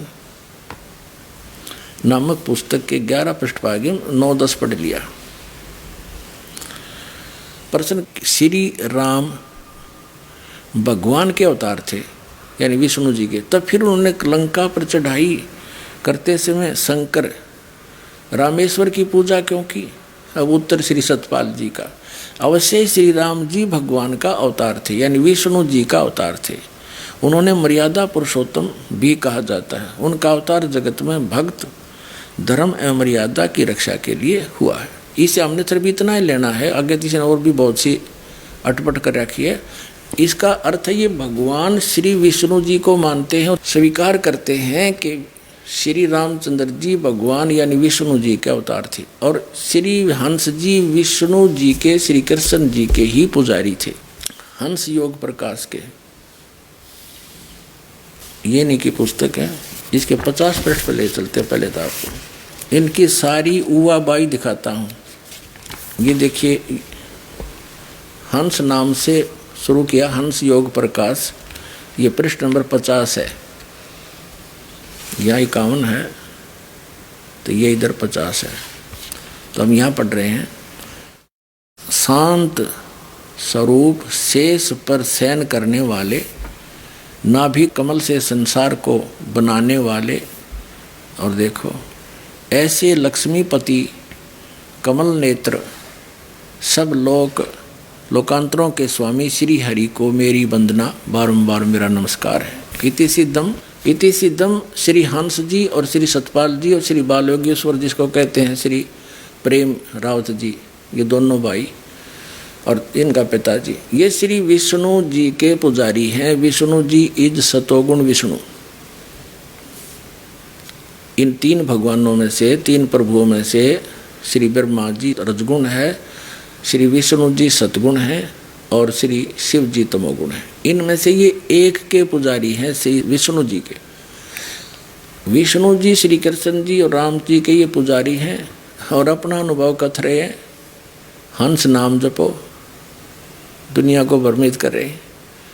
और ये अटबट खेचरी मुद्रा ये किसी सदग्रंथ में प्रमाण नहीं है। इन ऋषियों के या अन्य जो पथभ्रष्ट लोगों के बनाए अनुभव की पुस्तकें मान्य नहीं होती अध्यात्म मार्ग में। देखो, किसी बच्चे ने कोई मैथमेटिक्स की प्रॉब्लम यानी कोई प्रश्न हल कर रखा है और वो गलत कर दिया, तो उसको ठीक करने के लिए हमने मूल पाठ को पढ़ना पड़ेगा। उसमें क्या बात कही गई है, उसके मूल को पढ़कर ही आगे वो इक्वेशन, वो प्रॉब्लम यानी प्रश्न ठीक हो सकता है, वो क्वेश्चन का आंसर सही बन सकता है। अगर हम उस गलत को आगे गलत पर चलते रहेंगे तो उससे नहीं हो सकता। तो हमने अपने मूल सदग्रंथों को पुनः देखना पड़ेगा, वेद और गीता और परमेश्वर के द्वारा बोले गए कबीर वाणी को, सच्चिदानंद घन ब्रह्म की वाणी को पुनः देखना पड़ेगा। तब ही हम इस उलझी हुई गुत्थी को ठीक से समझ सकेंगे, सुलझा सकेंगे। अब यहाँ तो ये बता दिया, इनका सिर पैर नहीं, कोई जिसको ज्ञान नहीं वो ऐसे अटपट किया करता है। उवाबाई बोलते हैं इसको। कबीर साहब कहते हैं सटदल उवाबाई बकदा, ये उवाबाई बकते हैं। आगे फिर क्या बताते हैं देखिए, ये प्रस्तावना है इनकी, ये प्रस्तावना है, इसमें पृष्ठ कोई नहीं है। इसके यहाँ दूसरे पृष्ठ में लिखा है कि तत्व बोध आदि शास्त्रों में लिखा है कि ब्रह्म का इस प्रकार चिंतन करना चाहिए, जो एकांत में बैठे तो ब्रह्म का ही चिंतन करे और जो परस्पर बात करे तो ब्रह्म की ही करे। किसी को कथन करना हो तो ब्रह्म का ही करे, यही ब्रह्म प्राप्ति का सहज उपाय है। बता, ये ब्रह्म तक काल है और इसका ओम नाम है, वो इन्हें छोड़ दिया। बातें करें ब्रह्म की, कदे श्री विष्णु जी को प्रणाम है और ब्रह्म का चिंतन करें। ब्रह्म तो काल है, उसका ओम नाम है, वो तुमने छोड़ ही दिया। अब देखो दिखाते हैं, अब अपने और सदग्रंथ दिखाते हैं, ये क्या बताते हैं देखिएगा। श्रीमद् देवी भागवत में, ये देवी पुराण है, गीता प्रेस गोरखपुर से प्रकाशित है। गीता प्रेस गोरखपुर, इसके संपादक है हनुमान प्रसाद पोदार चमनलाल गोस्वामी और ये यहाँ से छपी है, गीता प्रेस गोरखपुर से छपी है। इसके 562 पृष्ठ पर और 7वां स्कंद है ये 562 पृष्ठ पर हम यहाँ पढ़ेंगे। देवी का हिमालय को ज्ञानोपदेश, ब्रह्म स्वरूप का वर्णन, ब्रह्म के बारे में बताया। श्री देवी जी कहने लगी, पहले तो अपने बारे में बताया, फिर इसको आगे नकार दिया है।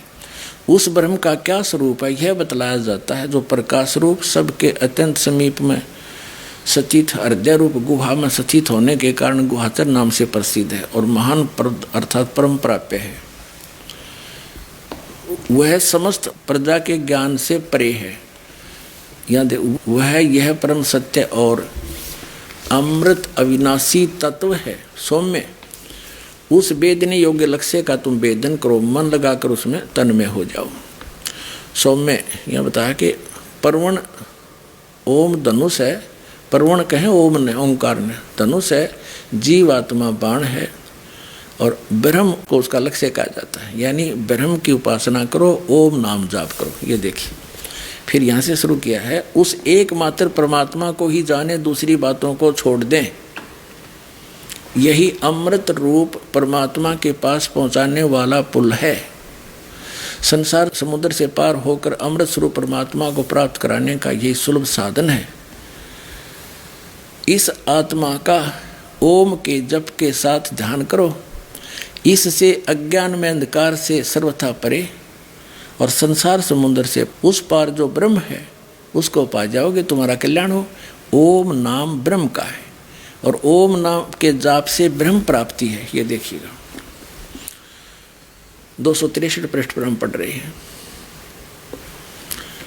वह यह सबका आत्मा ब्रह्म ब्रह्म लोक रूप दिव्य आकाश में रहता है। अब इस सदग्रंथ से हमने सिर्फ इतना ही लेना था कि ब्रह्म प्राप्ति का, ब्रह्म का जो ध्यान करना है वो ओम नाम के जाप करते समय ओम का ही ध्यान करना है और ओम के जाप से ब्रह्म की साधना पूरी होगी, प्राप्ति होगी, वो ब्रह्म लोक में रहता है। और श्री हंस जी बात करते हैं ब्रह्म के ध्यान की और नाम देते हंस, ऋषि को कहते ये ओंकार मंत्र है। इसमें है कि तो ओंकार मंत्र है, प्रणव मंत्र है यही। प्रणव तो ओम को कहते हैं आपके समक्ष है। और ओम नाम के जाप से ब्रह्म प्राप्ति होती है। और ये बात करें ब्रह्म प्राप्ति की, नाम दे हंस और क्रिया वो बताओ जो किसी संत ने नहीं की। अब जैसे दास ने कहा कि हमारे मान्य जो सदग्रंथ हैं पवित्र चारों वेद और पवित्र श्रीमद् भगवद गीता, क्योंकि उन चारों वेदों का ही निष्कर्ष इस गीता ज्ञानदाता ने दिया है। और पवित्र परमात्मा पूर्ण ब्रह्म के मुख कमल से उत्तरित वाणी सच्चिदानंद घन ब्रह्म की वाणी यानी कबीर वाणी, ये हमारे प्रमाणित सदग्रंथ हैं, गॉड गिवन है। इसके अतिरिक्त जो उपनिषद हैं ये अपना अपना अनुभव प्रत्येक ऋषि और देव का है, देवी का है। अब जो इनका ज्ञान वेदों से मेल खाता वो सत्य है, बाकी सत्य नहीं हमें मान्य नहीं है। पुण्यात्माओं, अब ये कैसे निर्णय करें कि पुराणों में कौन सा ज्ञान सच्चा है कौन सा झूठा? तो ये जो ज्ञान है देवी जी ने बताया है, पुराणों में लिखा है, यदि ये गीता और वेदों में है तो ये सही है। आपको दिखाते हैं, देखिएगा श्रीमद् भगवद गीता,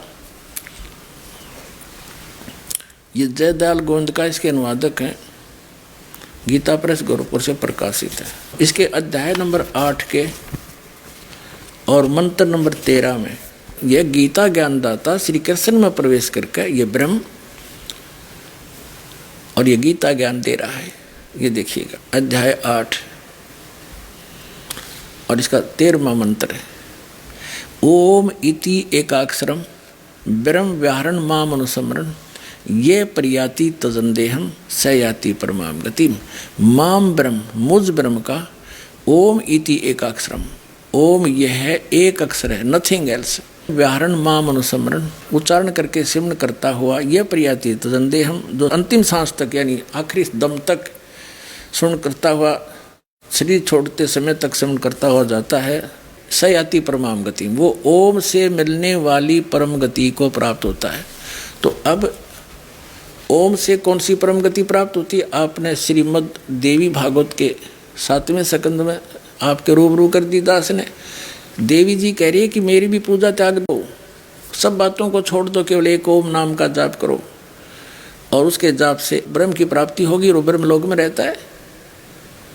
तो इससे सिद्ध हो गया कि ये ज्ञान पुराण का गीता से मेल खाता। गीता किससे मेल खाती? वेदों से। ये प्रमाण देते,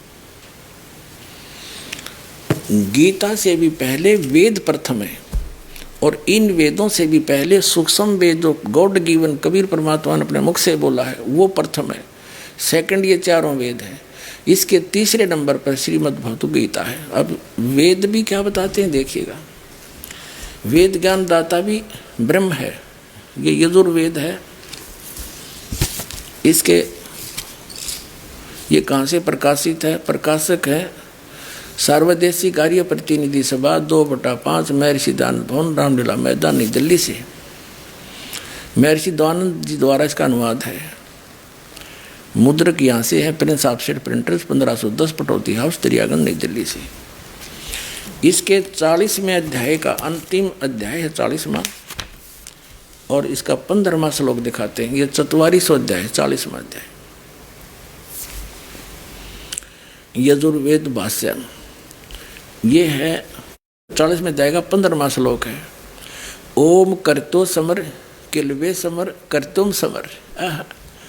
ओम नाम का जाप करतो माने काम करते करते, नाम उठत नाम बैठत नाम सोत जागवे, नाम खाते नाम पीते नाम से लागवे। क्योंकि ये जो वेदों में ज्ञान है ये सूक्ष्म वेद से भी मिलता है, सच्चिदानंद घनब्रह्म की वाणी से मिलता है। उसमें लिखा कि नाम उठत नाम बैठत नाम सोत जागवे, नाम खाते नाम पीते नाम से लागवे। और गीता जी अध्याय नंबर 8 के श्लोक नंबर 5 और 7 में गीता ज्ञानदाता कहता है तू मेरी भक्ति करेगा मुझे प्राप्त होगा, और मेरा सिमरण भी कर और युद्ध भी कर। 8वें अध्याय के 13वें श्लोक में उसने बता दिया मेरा मंत्र तो एक ओम है, नथिंग एल्स। और फिर 18वें अध्याय के 62वें श्लोक में कहा कि यदि तुझे परम शांति प्राप्त करनी है, युद्ध नहीं करना चाहता, तो उस परमेश्वर की शरण में जा, उसकी कृपा से तू परम शांति को सनातन परम धाम को प्राप्त होगा। उसके लिए ऑप्शन छोड़ दिया कि तत्वदर्शी संतों की खोज कर और वो तुझे ज्ञान देंगे, उससे तेरा मोक्ष होगा, वो प्राप्ति होगी। जाने के बाद फिर लौट कर कभी संसार में नहीं आते। उसके लिए 17वें अध्याय के 23वें श्लोक में बताया कि उस सच्चिदानंद घनब्रह्म के पाने का 3 मंत्र का जाप है। वो परमात्मा ऊपर है, गुप्त है, और ओम तत्सत इति निर्देश है, ब्रह्मण त्रिविधय समर्थ है। उस परमात्मा के पाने का 3 मंत्र का जाप है। ओम तो यह साधना होती है। जैसे हमने जल प्राप्ति करनी है, जल पृथ्वी के नीचे है और जल हमारा पूज्य है। उसके लिए जो प्रोसेस अपनाया जाता है, जो प्रोसीजर अपनाया, जो इंस्ट्रूमेंट हम लाए, वो हमारे पूज्य नहीं है, वो तो हमारे औजार हैं। जैसे हैंडपंप लगाना है तो बोकी और पाइप से क्रिया करी, जब बोकी पाइप तक पहुंच गई, हैंडपंप है वो मशीन लगाई। वो वस्तु प्राप्ति के लिए जल हमारा पूज्य है और ये साधना है। तो जैसे बोकी लगाई है, बोकी लगाई जाती है, मिट्टी बाहर फेंकी जाती है, ऐसे मारी जाती है, पाइप नीचे की जाती है। ये काम तो करेगा ओम और तत्। तत् ये सांकेतिक के दास बताएगा। ओम ब्रह्म का मंत्र है और तत् ये परब्रह्म का सरपुरुष, अक्षर पुरुष का। ओम तो समझो सरपुरुष का, इसको सरब्रह्म भी कहते हैं और सीधा ब्रह्म भी बोल देते हैं। और तत् ये सांकेतिक है। गीता जी अध्याय नंबर 17 के श्लोक नंबर 23 में जो 3 मंत्र हैं ओम तत्सत, उनके ऊपर दास कुछ प्रकाश बीच में डाल रहा है, तब ये वेद वाला ज्ञान समझ में आएगा। तो ओम तो इस सरपुरुष का, गीता अध्याय नंबर 15 के श्लोक नंबर 16 और 17 में 3 पुरुष हैं। 3 पुरुष कहो, 3 ब्रह्म कहो। तो सरपुरुष का तो ये ओम मंत्र है ब्रह्म का, अक्षर पुरुष का ही तत्सांकेतिक दास बताओगा। और परम अक्षर पुरुष, परम अक्षर ब्रह्म 8वें अध्याय के 3 श्लोक में कहा गीता ज्ञानदाता ने कि वो परम अक्षर ब्रह्म है, जिसके बारे में अर्जुन ने गीता ज्ञानदाता से 8वें अध्याय के प्रथम मंत्र में पूछा है कि वो किम तत्परम, जो आपने 7वें अध्याय के 29वें श्लोक में जिसकी चर्चा की है कि तत्परम को जानकर, सारे अध्यात्म को जानकर सब कर्मों से परिचित व्यक्ति केवल जरा और मरण से छूटने का प्रयत्न करता है, वो किम तत्परम। उसका उत्तर दिया है 8वें अध्याय के 3 श्लोक में गीता जी में कि वो परम अक्षर ब्रह्म है। तो गीता अध्याय नंबर 15 के श्लोक नंबर 17 में वो परम अक्षर ब्रह्म के विषय में जानकारी है। उसके विषय में कहा कि उत्तम पुरुषत्व अन्य परमात्मा इति उदाहरते। उत्तम पुरुष वो परम अक्षर ब्रह्म, वो पुरुषोत्तम, वो सही भगवान, श्रेष्ठ प्रभु, तो वो कोई और है किससे? 15वें अध्याय के 16वें श्लोक में वर्णित 2 सरपुरुष और अक्षर पुरुष से कोई अन्य है वो उत्तम पुरुष, वो परम अक्षर ब्रह्म है। तो वो गीता अध्याय नंबर 17 के श्लोक नंबर 23 में जो सत है 3 नंबर का, वो परम अक्षर ब्रह्म का मंत्र है, वो कोड वर्ड है, सीधा ओम तत्सोम तत्सत, ये कोई जाप नहीं है। तो अब यहाँ जो गीता बता रही है कि उसको प्राप्त करने का फिर हम जो साधन अपनाना है वो पूजा नहीं है उसकी। अब जैसे हैंडपंप लगाया, उसके लिए बोकी मारी, ये तो है ओम नाम और सात्म तत्व, इन दोनों का श्वास उश्वास से सेवन करना है। और फिर उसके बाद जैसे पाइप पहुंच गई पानी तक पृथ्वी में, वो जल नहीं प्राप्त हुआ इस 2 मंत्र के अक्षर के मंत्र थे, लेकिन इस बिना वो वहाँ तक स्थिति नहीं आ सकती। इसके ऊपर फिर हैंडपंप लगाया जाता मशीन, वह मशीन समझो वो सत है। गीता अध्याय नंबर 15 के श्लोक नंबर 23 में ओम तत्सत में वो सत जो शब्द है वो गुप्त है, सार शब्द कहते हैं उसको। वो हैंडपंप है, ऊपर मशीन है, उसके लगाए बिना वो पानी नहीं मिल रहा है। तो इन दो अक्षर के मंत्र बिना वो हैंडपंप लगाने योग्य स्थिति नहीं आ सकती। तो इस प्रकार दास आपको 3 स्थिति में दीक्षा देता है। पहली बार तो प्रथम मंत्र, दूसरी बार में सतनाम 2 अक्षर का ओम और तत् मिलाकर, और तीसरी बार में जब आप कई समन इतना हो जाता है कि हैंडपंप लगाया जा सकता है तभी जल निकलेगा, नहीं बीच में कितना लगा दे तो वो जल नहीं निकाल सकता। तो ऐसे उस परमात्मा के पाने की ये पूरी विधि है। तो ओम तत्सत इति निर्देश है, ब्रह्म ने त्रिविध समर्थ है। उस परमात्मा के पाने की ओम तत्सत के 3 मंत्र की 3 विधि से सिमरन का निर्देश है, वो तत्वदर्शी संत बताएगा। तो ये दास है वो तत्वदर्शी संत। अब आपने देख लिया कि ब्रह्म प्राप्ति का वेदों में भी ओम मंत्र लिखा है, आगे और दिखाते हैं। और वेद ज्ञानदाता कहता है कि वो पूर्ण ब्रह्म परमात्मा तो मोक्ष है, वो तो गुप्त है, प्रोक्ष है, प्रोक्ष मोक्ष नहीं प्रोक्ष है, गुप्त है। उसकी विधि संत बताएगा तत्वदर्शी संत। ये देखिएगा, अभी आपने यजुर्वेद के 4400 माने 40वां अध्याय पढ़ा, 40वें अध्याय का 15वां श्लोक पढ़ा है कि ओम कर्तो समर किलवे समर कर्तुम समर वायु अनिलम अमृतम अथिदम भस्मांतम शरीरम। जब शरीर छूटेगा, अंत होगा, नाश होगा, भस्म होगा तेरा शरीर, तब तक इस ओम नाम का जाप काम करते करते सेवन करो, विशेष कसक के साथ सेवन करो। मनुष्य जीवन का प्रथम कर्तव्य जान के इसका सेवन करो। इससे आपका जो जीव है, वायु है, वो अमृतम अनिलम अमृतम अथिदम, यानी इतना अमृतो प्राप्त हो जाएगा जितना ओम से होना है। अब देखो, इस महर्षि दयानंद ने इसका अनुवाद करते समय ये विचलित है, क्योंकि महर्षि दयानंद जी ओम नाम के जाप का समर्थक नहीं था, इसलिए वो भी ऐसा दुखी होकर मृत्यु को प्राप्त हुआ 59 साल की उम्र में। और उसके ऐसा ठंड लगी, कोई दवाई काम नहीं करी, 1 महीने तक तड़फ तड़फ कर मुँह में छाले, सिर सारे छाले, दवाई काम करे नहीं, और मृत्यु को प्राप्त हुआ। तो ये कोई साधक ऐसे मरते हैं? तो इनकी साधनाएं गलत थी। अब देखो, महर्षि दयानंद का अनुवाद 40वें अध्याय का 15वां मंत्र, हे कर्तो काम करने वाले जीव, तो शरीर छूटते समय, ये ओम शब्द है ना, ये ओम शब्द है, ओम अक्षर। इस ओम अक्षर का अनुवाद कैसे किया? इस नाम वाच्य ईश्वर का को स्मरण करे। ओम का स्मरण मत करो, जिसका ओम नाम है ना उसका स्मरण कर। और कोई बात हुई है, इससे सिद्ध है कि इसने अनुवाद भी गलत कर रखा है, और ओम नाम का जो जाप करने के हक में नहीं था। इसके सत्यार प्रकाश भी दिखाएंगे, अब इतना समय नहीं है। अब हम जो दिखाना चाहता है दास के ओम नाम का जाप करने का वेदों में भी प्रमाण है, केवल ओम ही जाप कर, नथिंग एल्स।